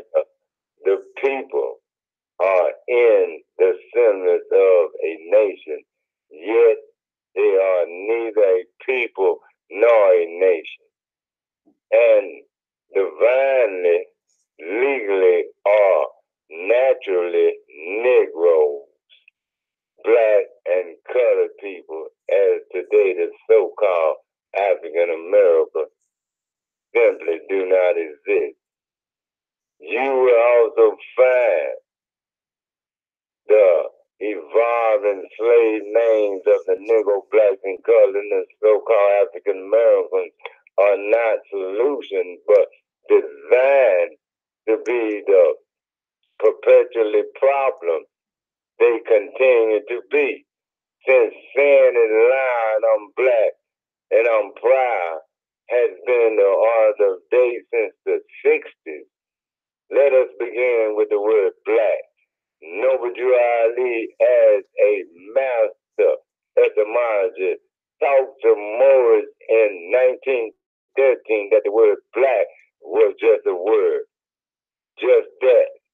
Black is only a word, and like all words, black has its definitions, history, and language of origin.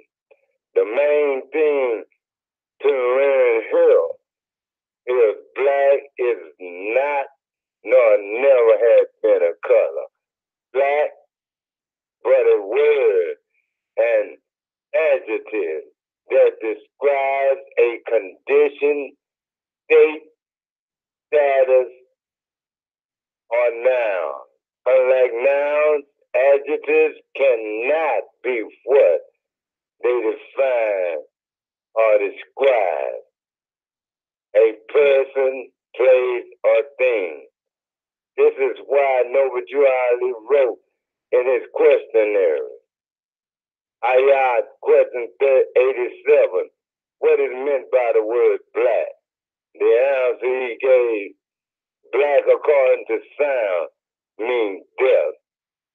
Ayat 90, can a man be a Negro, black, colored, or Ethiopian, even today African American? And the answer was no. Question 91, why? The answer to it, because man is made in the image and after the likeness of God Allah. The key here is black, as y'all been describing, discussing tonight, to wake up our brothers and sisters. Is revealed as being more than mere words, just a word. Our words have meaning and are subject to definition and interpretation. Any grammar grade student will clearly show black has not been a color. However, virtually all applying the word black as an identification of themselves do not realize they have long since been turned out as a perpetual straw man. Since the early 1960s, self-proclaimed black people, while learning to accept the skin they are in, being a slave mantra, say it loud, I'm black and I'm proud. Oddly enough, only an unnoticeable few have come to the realization it was not they who first named them black or more, then only unnoticeable called blackie and finally black. But the very Europeans who enslaved them when they were free African nationals, today they are too vain and ashamed to look at the black horse they accepted to ride to nowhere. Was never their and well never win a race. For this reason alone, blacks will always be European slaves. Even if blacks were to conquer their white rulers, they would still be losers by becoming the enemy they once hated. But to know this, they must open their eyes to see through the greatest weapon against Western world order is truth. Nothing hides the heart of a man from himself like vanity. Last but not least, it is a legal impossibility for the so-called Negro, Black, Colored, and African American to free themselves without the achievement of a good education in divine, national, and civic laws. Such needed learning are not nearly as complicated as Harvard, Yale, or the American Bar Association would have you to believe. Most people in the West do not realize the foundation of the U.S. laws is large between the European, Latin, and Greek languages. Ironically, the first Bible, which today's United States churches, governments, and state officials must swear upon, was also written in corn Greek. None of the European systems of education are designed to free the Negro from his Western psychic enslavement. On a more personal note, the basis of all laws are more of a person's birthright that rests upon the two immutable pillars of status and jurisdiction. First, learn these two principles combined with our testimony in any lawful endeavor, and you decide to undertake, and your final judgment will be both honest and just. The most powerful secret slave laws prevailing today are active. As long as the Negro, Black, and Colored, and so-called African American attend our schools and believe in our churches, we, Europeans, will always own them. When we, as Moorish Americans, by not honoring the principles of our forefathers and foremothers, in 1779, the United States Constitution, under the classification of the 3/5 clause, during that time, as the great Constitution of the United States was written, Negro, Blacks, and Colored, and still in their minds today, thinking they're free, but labored as slaves, were those who had been reduced from African nation to chattel property. But we as a people who study and read the works of our illustrious prophet Noble Ali, Sheikh Sharif Abdul-Ali, and we will embed ourselves to the root and the foundation. He was divinely prepared by Allah to come to us. Why to us? Because we needed him the most to wake up fallen humanity. And I love the picture that is on the cover. Him holding the the Moabites with the 9 drops of water dropping from her body. 1 foot in the water, other foot on land. He had came to oversee and straighten up all of this, what we have put ourselves into, as Malcolm said it the best. We didn't land on Plymouth Rock landed on us. But now we had one that came and gave us the instruction, the truth, that we will be able to lift ourselves from our fallen state. And with our Moabites once again, we will walk hand in hand or join as Morris nationals and hold our head high with our fingers upon our head, circling 360 degrees. Islam, Morris, I believe the flow. Islam. Give thanks for that. More peace. Give thanks for that. Yeah, definitely. Always good to hear from his brother Shakur. Definitely. Appreciate Islam, I love you, brother. Islamism. Dear mother, I love her also. Islamism. Islam. Indeed, bro. Right on. So the brother was definitely emphasizing what he was expressing, and it's always good to hear from the brother Shakur because he always got something wise to say. Always. So much respect to him for that. Always. Yeah. All right. So we're going to go to our next caller 504-478. You're live on the air, fam. Are you with us? Islam Noble. Please more. Islam.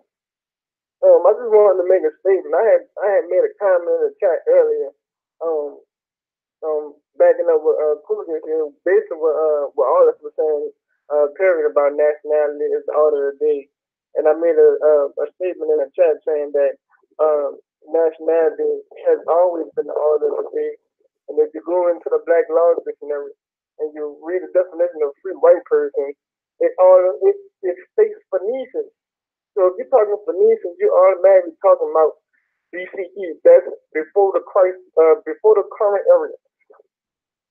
So you automatically talking about world history when you're talking about Phoenicians. If you know your history, if you're talking about Phoenicians, they automatically take you to the Punic world. So we talking long before. We talking world history. We talking ancient history. So if you do research on that, you look up the Punic Wars, you're gonna run into Hannibal and his son, and you're talking about them warring against the Romans. So nationality has always been ordered there. And once you continue with your research and you continue with the studies, all this comes to you. It comes with it. So I just wanted to make that statement. Islam more than his book. All right. Islam. All right. Peace. Indeed. Yeah, that free white person definition, when you see the reference yourself, you know what I mean? It makes a lot of difference as far as waking up to that degree and understanding that's all a game. Yeah. But that's what it is. So the live feed is going to go down in about 1 minute. If anybody wants to call in, the call-in number is 319-527-6751. It's just for those who are listening via the Blog Talk Internet radio, opposed to on the line. So with that being said, I'm going to take the next caller. Caller 216-544. You're live on the air. You with this, fam? Yeah, Islam Morris. It's Israel Bay. I appreciate the show tonight. I just had a question about some things that's going on. Now, from my studying, I realized that these so-called courts are just administrative venues that lack judicial authority. So if that's so, I'm trying to figure out why some Moors are promoting the need to go to these venues to get a legal name change if they don't have judicial authority to do anything. If anybody can help clear that up for me. Well, one thing, nobody, Drew Ali said that your own is going to put you in slavery. So that's basically his prophecy manifesting.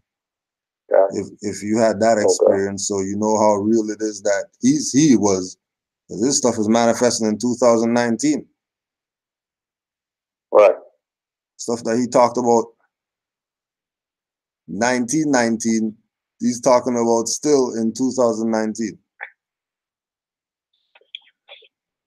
Right, and like the more said in the chat, conversos and turncoats and merinos and maranos, all the ones that were against the people being liberated. The buyout. Yeah, because again, if they're gonna tell you go to a corporate venue to get some papers to proclaim something, they're definitely putting you back in slavery. I'm just making sure that my studies are lining up. Just making sure I'm on point. That's what I had to add. Make sure I ain't missing out on nothing or anything. Yeah, I yield the floor, Miz, if you want to put out something on that. Okay. Yeah, definitely. Because this is what I'm saying. We gotta understand what it is present day. I spoke about this before, but you really gotta understand the Constitution, the universal right to self-determination, and the fact that as of 2009, 46 states allow, or have no contest against people who correct or change their name, legally without a court order. Going back to what I said earlier, this is what's in effect as of 2009 in 46 states or quasi-national domiciles. So being as though it's that many, majority rule, the sister clause of the United States, the Constitution for the United States, which is really the American Constitution, it's all written in there as well with the sister clause, Article 4, Section 1, or 2 maybe. It's in there, So full faith and credit shall be given to the laws of every other state. So they have to acknowledge that. So you don't have to necessarily go there to get that handled. It's just common usage. You have to be what you say you are, who you say you are. So true. Yeah, my take on it, you don't have to do that. That's not the requirements. It's a self-determination thing. Just like you don't have to, ask for permission to paint your house whatever you want to paint it or whatever. It's like yours. So if you say that's what it is and you believe that's what it is, that's what it is. And in the civic world, it's respected. It has to be. And anybody who's telling you different in these days and times, we're talking about as of 2009, it was 46 states that recognized that, but in these times, it's beyond dispute. It's valid if you mean it. So if your intention is to be what you claim, if you corrected your name or you changed it and you're using it through common usage, then nobody can really deny you that, right?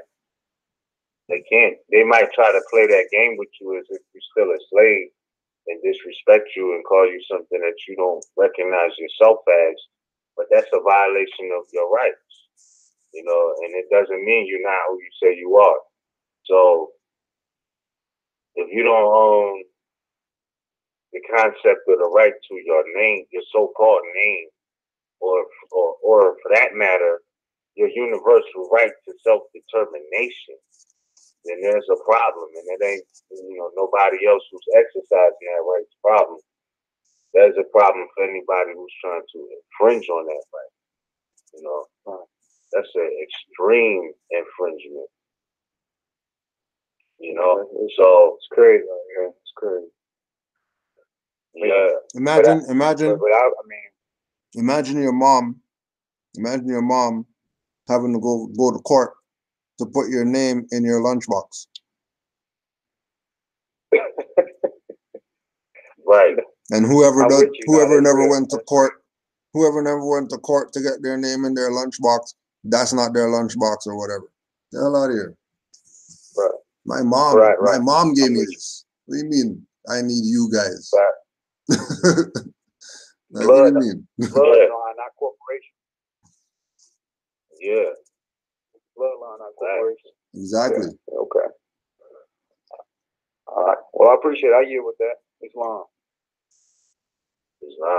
Peace, man. Yeah. And even with that, once you get your family to acknowledge that, I mean, that's it. If specifically if you're fortunate to have your mother alive in your life and you can explain these things, you know what I mean? If she signed off, that's it. You know what I mean? Like it's super legit. She said, yeah, I recognize my child with this appellation or this name. You know what I mean? There is no higher authority. There isn't, because she gave it to you at birth. So if she recognizes it, that's it. End of discussion. Bottom line, it's recognized. You gotta understand that. Yeah. So for example, you know for example, if we're using the mom as an example again, in when we went on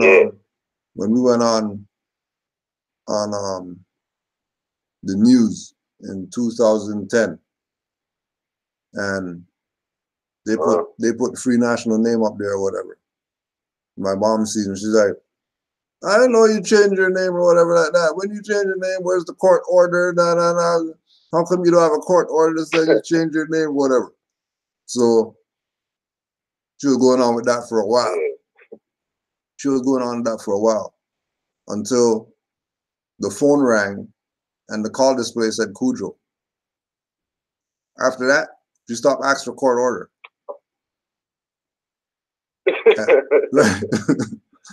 Right. And then at that point it was verified by the court, mom, that oh yeah, that's Cujo.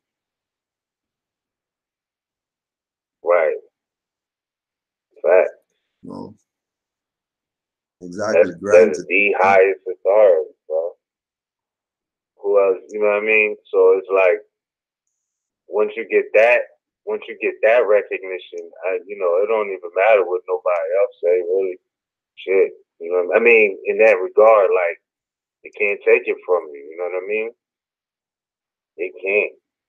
So for sure, that's super fly, bro. Yeah. That's what's up. Like, where's going on there? And yeah, because back then, it was still caller IDs on the phone, right? It's still caller IDs on certain phones now. So. Yeah, true. Yeah.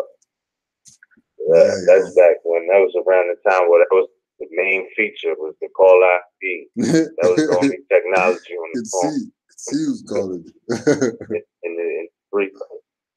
Yeah. Call holding. Yeah. Yeah. But all right, so as far as the call-in line, that was our list of callers on that note. Definitely salute to everybody who called in and pressed 1. Yeah, more. So that's what it's looking like. Yo, that's what it's looking like. Those conversations, those add-ons. Straight. Islam to those calling in. Straight up. Indeed, yo. Indeed. Man. So yeah. Hold up. Oh, we got a couple of more. All right, proper callers that just put their I think we got a Skyper. All right. Caller 11111. All those angel numbers. Peace. Oh, it was good. Peace. Day calling from the territorial Sound View. You know what I mean? How we be, God? Everything's well, more. All is well, bro. How about yourself? I'm doing good, man. It's good to be who we are, Moors, man. I love it. I like all the callers that call in. I like the topics y'all be putting down on the ground. Gotta give you mad props, man. Y'all doing what y'all gotta do, man. Because we walking through the zombie land, man. Staying clear and above it all. You know what I'm saying? Because you already know we all the ancestors. We right. Like they say, Moors coming in with their eyes wide open, you know? Once you go with yourself real deep and you do the study, you start wakening up those, sleepy cells that come back to life, bringing forth who you are. More bite, you know what I'm saying? We live in this time and day right now. You know? Yeah. I feel good. I feel good living in this time and day, for real. For real. I swear, I wouldn't want nothing else better than this, man. I love it. Walking around knowing who I am and proud and ain't having no issues like I used to have way back in the days and more clear now. You know what I'm saying? Yeah. Never been this proud to be I'm myself. running around like I'm on top of the world, you know, feeling good, and touching info and sharing, and see, them slowly wakening up, planting the seed, and stuff is just coming into fruition, manifesting, Good. Yeah. I gotta give you mad props. Miss Raya. I gotta give her mad props. Yeah, thank you, brethren. I appreciate it. And congratulations to you. Feel good about yourself, man. To feel good about your existence. That's how you feel when you do what you do. That's how you feel. And that's what comes out of you, man. Showing the love, man. That's why I gotta send the love to you, and I gotta send the love to Cool Joe out there in Canaanland, man. There's a lot more. My brethren, you know what I'm saying? They doing what they gotta do.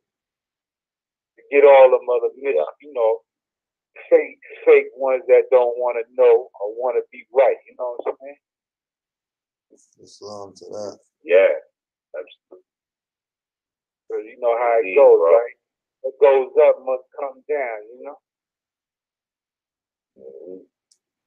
Yeah. So I want to ask y'all an important question. How do y'all feel about stuff that's coming up lately with this counselor court thing? With these people that are doing counselor courts out here and advertising it, so much on the tube, and they showing people that they getting remedies. How do you feel about that?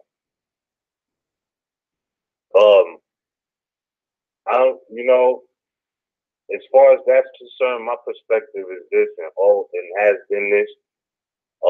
When you look at the definition of court in the Henry Campbell Black's Law Dictionary as my reference, what I'm saying. When you look at that definition of court in international law, going back to what I was saying about nationality, even the conversation, nationality, the order of the day. In international law, it talks about how court is wherever the sovereign is at. This will retain you, wherever that may be.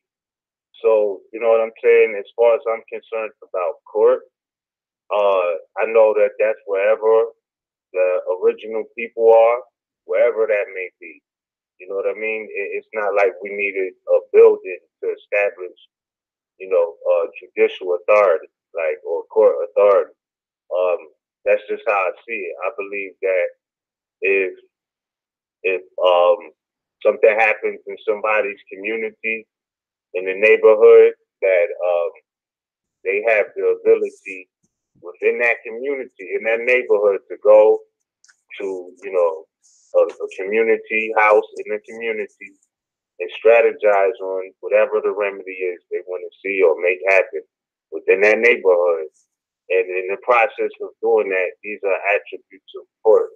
You know what I'm saying? So it's like, that's always my perspective on court. I was talking to somebody the other day, you know, about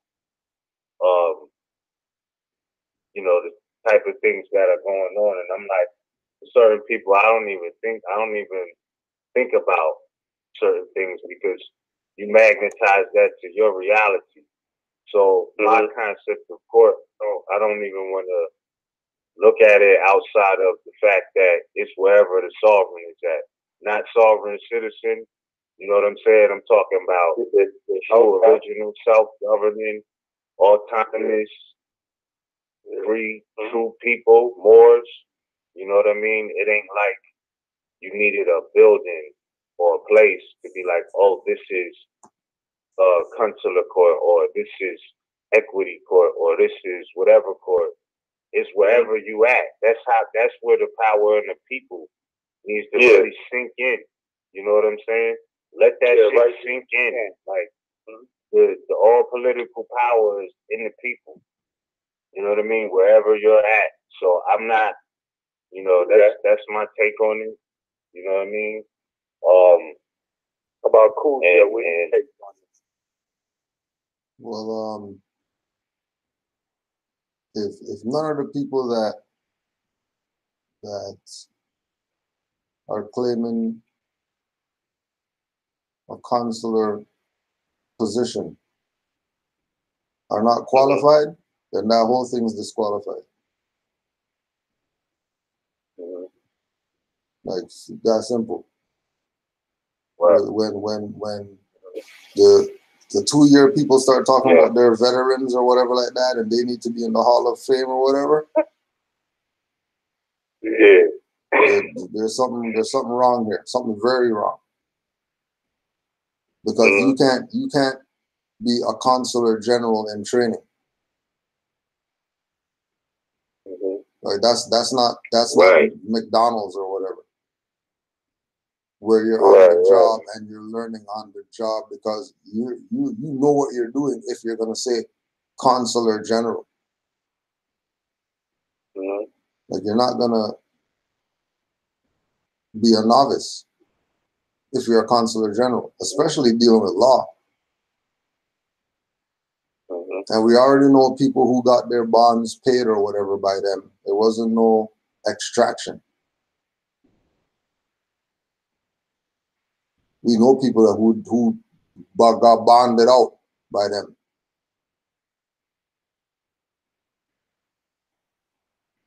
We know people who met with them that were part of that said, what the hell is this? These people are novices. Like, how are you my consular general and I know more than you?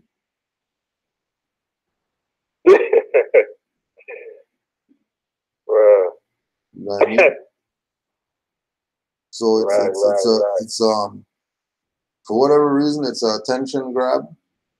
Because once again, I don't know any of these Johnny-come-lately people who are in consular court. Like,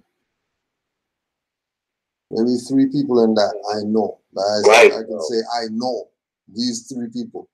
All the, I think they got 15 consular generals now or whatever, or consuls for whatever territories. I don't know any of those other people. I don't know them. Where they come from? Microwave, popcorn, microwave type stuff. Yeah. You know what I'm saying? I'm laughing. I'm looking like, what? Yeah. Are you serious? Come on now, man. Let's be real. How you gonna come in just overnight and now you're a counselor in a court running it? Yeah. You got people that's been doing this for years and got more in than you ever had. Yeah. You know, that's how you know, infiltration is, you know what I'm saying? They're gonna show they real colors, you know? That's why it's good when you got your eyes wide open from studying, you see. Like something ain't right. You know? No, it's just no different than it's like it ain't COINTEL is big, boy. It's big and it's new and improved, boy. And then remember, from an international law perspective, a consul is an officer of commercial character. So when I see, for example, an actor could be a governor of a state, and an actor could be a president, then I'm not taking a news reporter being a consular general serious. Right, though. Like, I'm not taking it serious. He's a news reporter, no different than calypso singer being the head of some black Muslim or whatever. Like, why would I take that serious? He's a calypso singer. Well, you could have. Well, you rap or whatever. Yeah, but I was rapping before I was a whatever, and we don't play titles over here. Like, we don't do titles. People respect it, but we don't do titles. People respect GS, but trust me, GS doesn't go see people and all that stuff. Cujo goes see people. GS has nothing to do with outside the temple. That's its own jurisdiction. That has nothing to do with me being a more out here living my life or whatever. I put a GS on my nationality card or whatever. What are you talking about? GS on Divine Minister on my nationality card. That's my name, Divine Minister Cujo. What? You know? Sounds like just to get a rep. Trying to get a rep. Yeah, it's weird. It's weird. That's why I say it's imperative that we understand that each individual has the power to make the outcome they want to see. And nobody outside of yourself. You look out. So when it's outside for anything to anybody, you know what I mean? Once you look outside, it's like, you know, ain't no telling how lost you could get. No doubt, no doubt. That's why, yeah. So when we look at it from that perspective, we understand that all the powers in each of the people, you know what I'm saying? Some people are not qualified, as Cujo is pointing out, you know, and that's just what it is, man. That's what it is. I don't have, like, I don't know any of them, you know what I mean? Like that, so. And they call names. They call names out. You know, you gotta look at them and say, what, do they learn from them people and then take what they want and then flip it? You know what I'm saying? To their liking? You know, they get off track. They be throwing names out there, you know? Yeah. Yeah, right. You're like, yeah, right. All right. Sounds good, but I ain't buying it. You know what I'm saying? Yeah. Yeah. No, that's what, you know, the prophet said. Be prepared. You know? Some of your own kind gonna put you right back in the, you know, in the master's hand. Slavery. Right back in. And it's like the people that's coming into this great understanding right now, they better be on their P's and Q's, and they better be reading and researching. You know? Yeah. Because this Titanic, that Titanic is going down. It's going down, boy. With the Albions, they going down. They're going to sink to the bottom of the ocean with the Moriscos. And they trying to take all they can with them, man. You know? Yeah. That's why you got to save yourself. Sure. Yeah. But then the question becomes, did that already happen and people don't even realize it? Because I'll say it again, man, like, you know, some people have said it was over in 1914. Is the shock value of realizing the attributes and the maxim of freedom, like unbelievable to a people who are still recovering from the mental damage. Like, you know, was it really over in 1914, or, you know, is it something we got to look forward to, or is it something we need to be activated on? Is the real question, because it's like, well, it's going down, but did it happen already? Right. I mean, it continuously, you see the tremors often, it's closing down, coming back up under so-called national emergencies and all of this, and it's like, you know what I mean? It don't got nothing to do for, you know? The real Moors don't got nothing to never do with us, you know what I'm saying? Once you understand yourself, you know? Yeah, all right, whatever. Keep it moving, man. You know what I'm saying? Straight up. That's that like that word. Don't keep, man. Play lotto, man. You know what I'm saying? You with that. Yeah. Yo, it is what it is. Bro. So I use the floor. Y'all keep up doing what y'all do, man. No matter what these others man. You know? So that state that's gonna get laid on its back, and that's what's happening right now. You know what I'm saying? Yeah. So rounding off the territory of Sound View, wrong sliver, make you shiver. You know what I'm saying? Peace and love, Noble. There you go. All right. Right. Peace, more. It's long, it's long. All right. Cool. So that being said, we have another caller. Caller 682-360. You live on the air, fam. Are you with us? Yeah, I'm here in the flesh. All right. This is Eric Bay. Eric Bay calling there to Texas territory. What's today called the Texas territory. Y'all spoke on some good points today, man. One that caught my attention was you saying that heard some more saying that claiming to be Indian or something. Yeah. Yeah.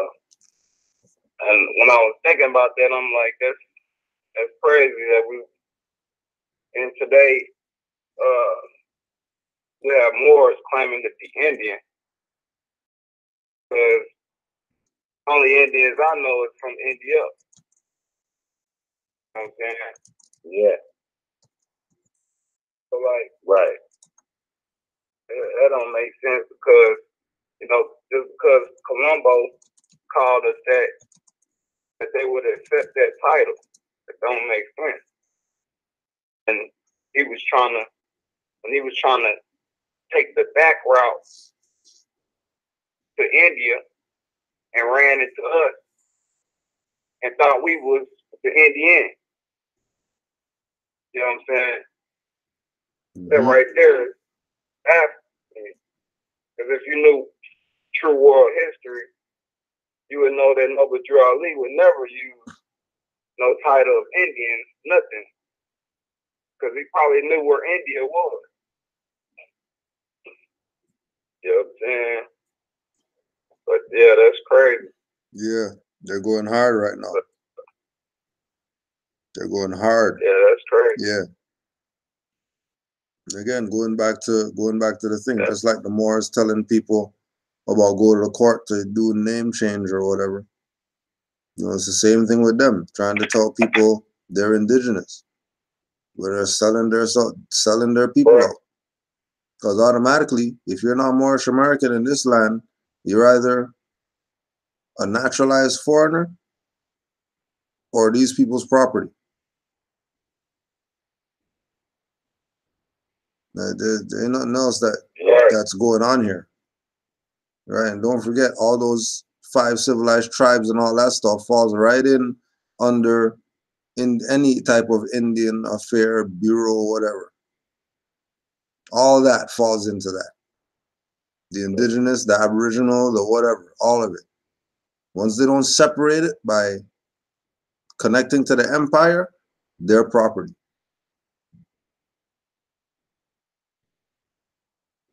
Right? Especially when they talk like well, Noble Drew Ali's dad and Noble Drew Ali's mom, but they forget the part where Noble Drew Ali said, the reason why I didn't want anybody to know about my mom and dad is because I didn't want the people to do to them like they did to Joseph and Mary. So stop bringing up his mom and dad and trying to make this some religious whatever because he's Prophet Noble Drew Ali. You don't need to know anything about his mom and dad.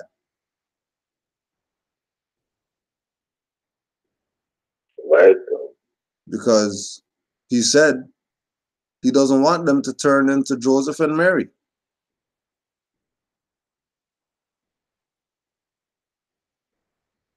He doesn't want them to be them. Let his mom and dad be who they were. You don't worry about it. That's his mom and dad for him to deal with.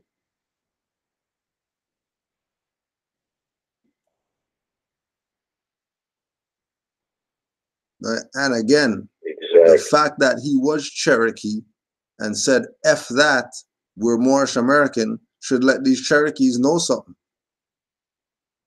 Don't debate it. This is the Cherokee telling you that we're Moors. The hell what do you mean? You're not listening. What do you mean you're not gonna follow suit? If he's Prophet Noble Drew Ali and he's Cherokee, then that means he's an indigenous prophet. Just like all these other indigenous prophets that these people have that they say that they rep. But they're not gonna rep Noble Drew Ali though. But they're gonna rep all these other indigenous prophets, but they're not gonna rep Noble Drew Ali though. Forget Noble Drew Ali. His prophethood's not real because he's saying that we're Moors. He's not saying we're Cherokee. FOH.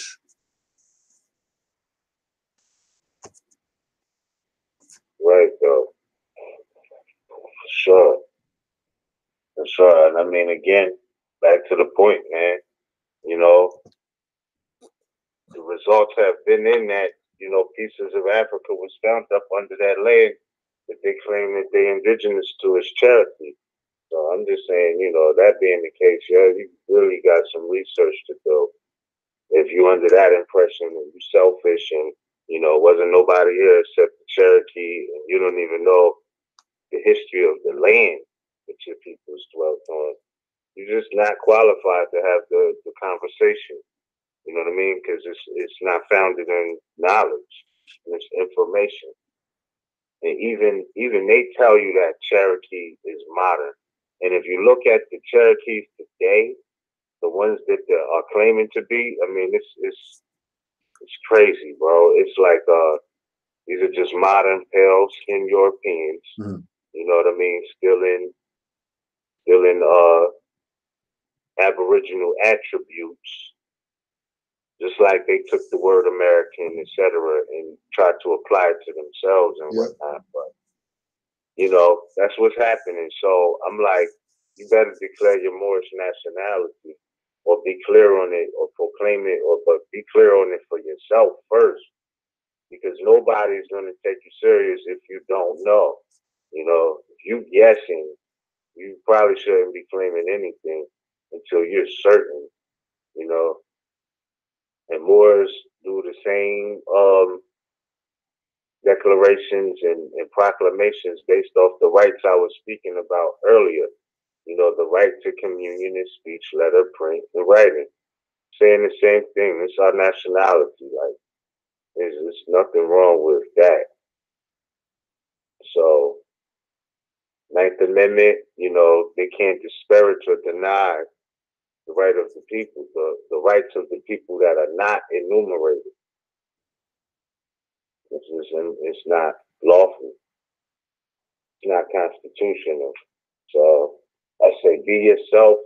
You know, Noble Drew Ali, the way he began to uplift the Aboriginal people or the original people or Moorish Americans was teaching them how to be themselves, how to be yourself. not be, you know, somebody else's property. Like, be yourself. There's upliftment in that, you know. Yep. That's the science. Be yourself. Right. So, you know. And then that being said,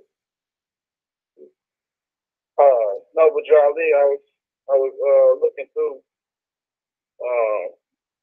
like you were saying, I think when we're making that transition, you know, when the newer conscience coming into the light, more is trying to transition. I was just looking at the back of the 101, and he was when it says that he incorporated the Morris Science Temple with a affidavit, religious affidavit, making it a religious corporation. And as I look at these charters that these municipal corporations is amending into the state constitution, is how they really making it, trying to say that it's law. So as I see that Noble Drew Ali did a religious affidavit making the Morris Science Temple a religious corporation, protecting the new Moors, or the new coming into transitional Moors, protection with the First Amendment. Even though you have protection already, I kind of think that was kind of reiterated. But what is it that happened? People sold out. And they started just pushing this as religion, forget First Amendment. When where you're talking is where this was supposed to be at. The only reason we're exercising religious whatever is because it's a constitutional right, not because some allow whatever. Right. If we're saying religious rights, then we're talking about constitution. We're not talking about Allah gave us something. Because that's dealing with the national part. If we're talking about Allah gave us something, we would talk about divine rights, not constitutional rights. And then divine rights goes into a whole different jurisdiction of rights, which again supersedes the constitutional rights. Yeah, which is why it's the first thing secured in the Bill of Rights.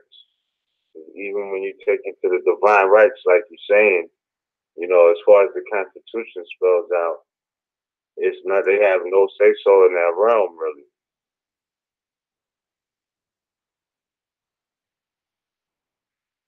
And then they don't have any say-so in that realm. Yeah, and then the heads of the temples try to make it like you don't have jurisdiction in that realm. Only they do. So they have to give you your creed. They have to give you your card. They have to give you your holy book. They have to give you you can't wear your fez on the street. You only got to wear it in here. And when you're out there, you just look like a nigger when you're out there. When you're in here, oh yeah, we'll protect you with the rights of the whatever. BS. That's club games. That's playing. Hey, cool, Joe. I gotta read this into the record. Yeah, Mar, go ahead. My fault. I just want to read this into the record real quick, since you mentioned that on divine rights and religious freedom, right? Yeah. This is from the Institutes of American Law, number 8. I put this in the video before, but I gotta read this again because it's so correlative to what you just said. In enumeration 8, it says to make a law. Again, this is Institutes of American Law. It says to make a law, there must be a superior who has authority to make it and an inferior who is bound by it. To complete the definition of law, we must say that it is a rule prescribed by a lawful superior. It goes on to say God is the first great superior. Peace and order in society would not be guaranteed by the principles of human legislation if those principles were not protected by the salutary influence of true religion, and human laws would be insufficient to regulate the conduct of man if their action was not supported, directed, and supplied by religion. And morality and religion would of themselves be powerless to ensure the peace of society without the aid of the civil law. Bro, that's deep. That's enumeration 8, or part of enumeration 8 from the Institutes of American Law. So it's telling you, you know, so-called God is the first great superior. If you're made in the image and likeness of that leans right back to the First Amendment, you know? So, yeah, I just want to add that on and suggest people to study that literature. Oh, put that out again, and because I know somebody was asking in the chat earlier where they could acquire the Institute of American Law. Just do your Google searches, you know what I mean? See how you can acquire it. I'm sure it's out there for sale, etc., or digital or whatever. Do your Google searches. But it goes on to say in enumeration 9 that the law of nature or natural law is that which God, sovereign of the universe, has prescribed to all men, not by any formal promulgation, but by the dictate of right reason alone. And I'm going to leave it there because it's a lot more to read, but it goes into those divine laws, you know what I mean, and the attributes of God and self-defense and all of these things, you know, superseding the laws of man. And this is Institutes of American Law. So when they say, oh, you know, Moors deal with that law crap, like, you better know law. You know what I mean? You better have some fortitude, some mental fortitude with, you know, the ills of the world going on. You better know some law, you know what I mean? Or be lawless. So, you know, that I yield the floor, bro. It's a lot more. Islam. Thanks, bro. Yeah, because I was just looking, like you were saying, the laws instituted, and I think I heard somebody say, well, I forgot on that one, but I was looking at the act that he had wrote, that Noble Drali had wrote, being enforced by the, and just like every other municipal corporation, a religious corporation can be in semblance like a body politic, just like any municipal corporation. So just like they write a charter, a law for that corporation. This is just my interpretation. Noble Ali wrote the Act, 7 Act.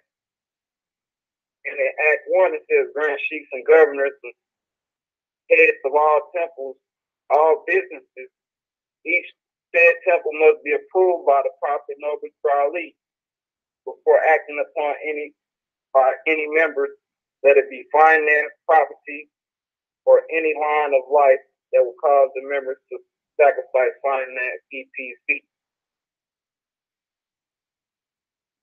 So in these acts, he's laying down the law of the temple and how it's supposed to be run as a body politic and a religious corporation that stands on its own. Yeah. But again, what happened? People sold it out. They started playing church instead of body politic. Because if you take body politic, then the power belongs to the people, not the grand whoever's. Who majority all those people were Masons or whatever when they infiltrated.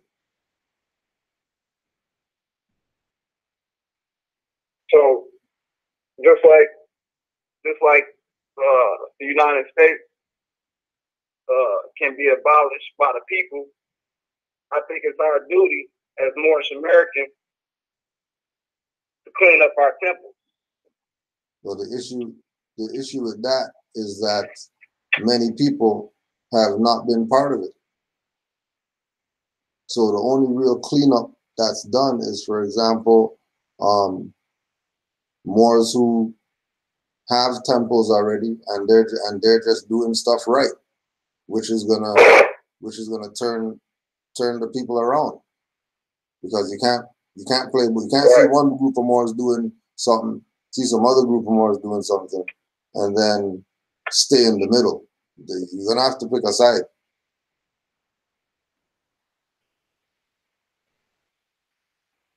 You know, and that's where the majority of the people are at, because of the whole confusion that people cause by not dealing with this as body politic, by not dealing with this as, oh, divine constitution and bylaws was really training for us to know the 7 articles for our constitutional enforcement.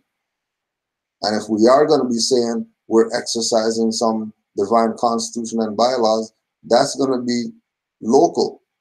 That's not national. That's temple stuff. Just like you're saying, religious corporation. That doesn't have nothing to do with nationhood or whatever. Right. But remember, Moorish Science Temple came out of Moorish Holy Temple of Science, which was dealing with civics. Which you don't hear them talk about Moorish Holy Temple of Science at all today. Which again goes back to the sellout and them getting the civic stuff out the way and having people think that this is just come in the temple, sing some hymns to Noble Drew Ali, come up to the front, get a card, that's your membership card, and then now you're a faithful member, pay your dues or whatever. That ain't what Noble Drew Ali brought. And people who've been pushing that that's what he brought for the past 80, 90 years are the issue. Because they made people become passive and then thinking that the leadership's going to do something when it's really not up to the leadership. It's really up to the people to do it. But then the people are waiting on the leadership, and the leadership knows, and they're playing, we run this. When Allah guides the movement, there no Grand Sheets guide no Moorish Science Temple or Grand Governor or whatever. Allah guides it. Right, bro. So how would it go from Allah guiding it to somebody telling people that they can't wear a fez, they gotta wear a red shirt or whatever like that if they're gonna be in a temple? Well, automatically, you know, should be looking at people funny. You know. Yeah. Soon as you go in the doors and you hear the door close with the lock behind you or whatever, you better start getting your spoon and start get your spoon handle and start making a shank and shit. Because it's about to go down. Hey, man, it's crazy you said that. I had that happen. It came out with a sword. For real. I'm like, man, what's going on here, man? I don't know what's going on here. But yeah. Right. Some of these temples, man, they just need to be cleaned up. I think that was just my interpretation on it. You know, I'm still doing my studies on it and trying to figure out what Noble Drew Ali left us. And just remember, that was just my outlook on it. Just remember, he brought everything that it takes to save a nation, not everything it takes to save a temple. Right. Thanks. So, you know, and remember, like, you're talking to Grand Sheik right now. So if people aren't talking how I talk or how, you know, certain other Moors that are active talk, they're probably on the other side under the guise of their Moorish Science Temple. Because trust me, this is a body politic. Trust me, we've had people call our temple to verify Moors, getting taxes off or whatever. Like, we'd have stores call.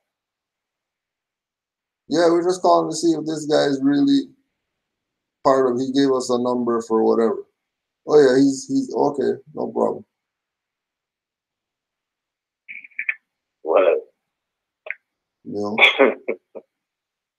like that's where, you know, and that's minuscule as far as what the temple is for. Like that was minuscule.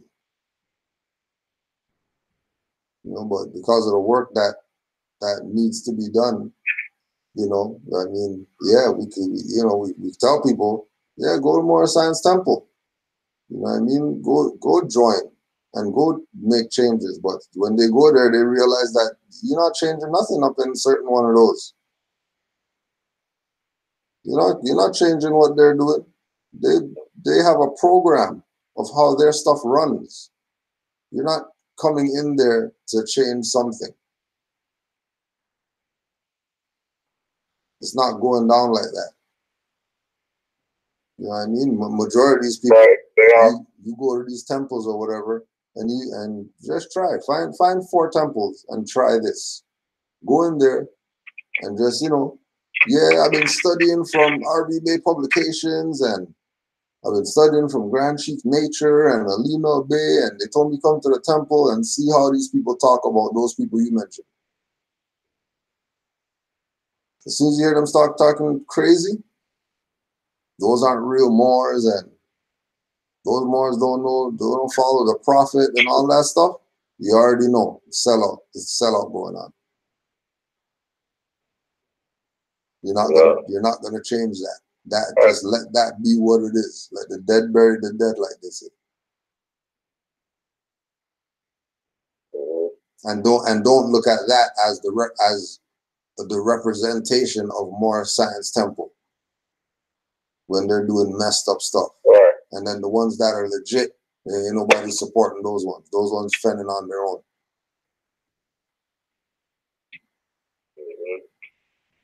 You know what I mean? It's like the people knowing that, hey, if we take the same paperwork that was on RV Bay Publications and we put it on our website, then we can get all that traffic. Well, if they were true Moors, why wouldn't they just get with RV Bay Publications? Like, why are you doing new stuff?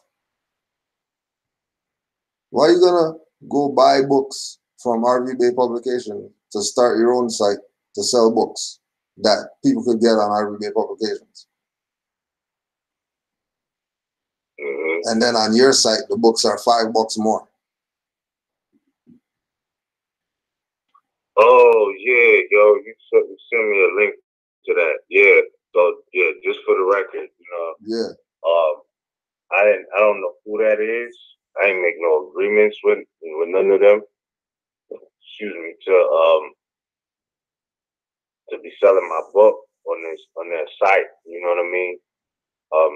Until anything else, any booklets, pamphlets, whatever that I put out will definitely be through RV Bay Publication, and that's it.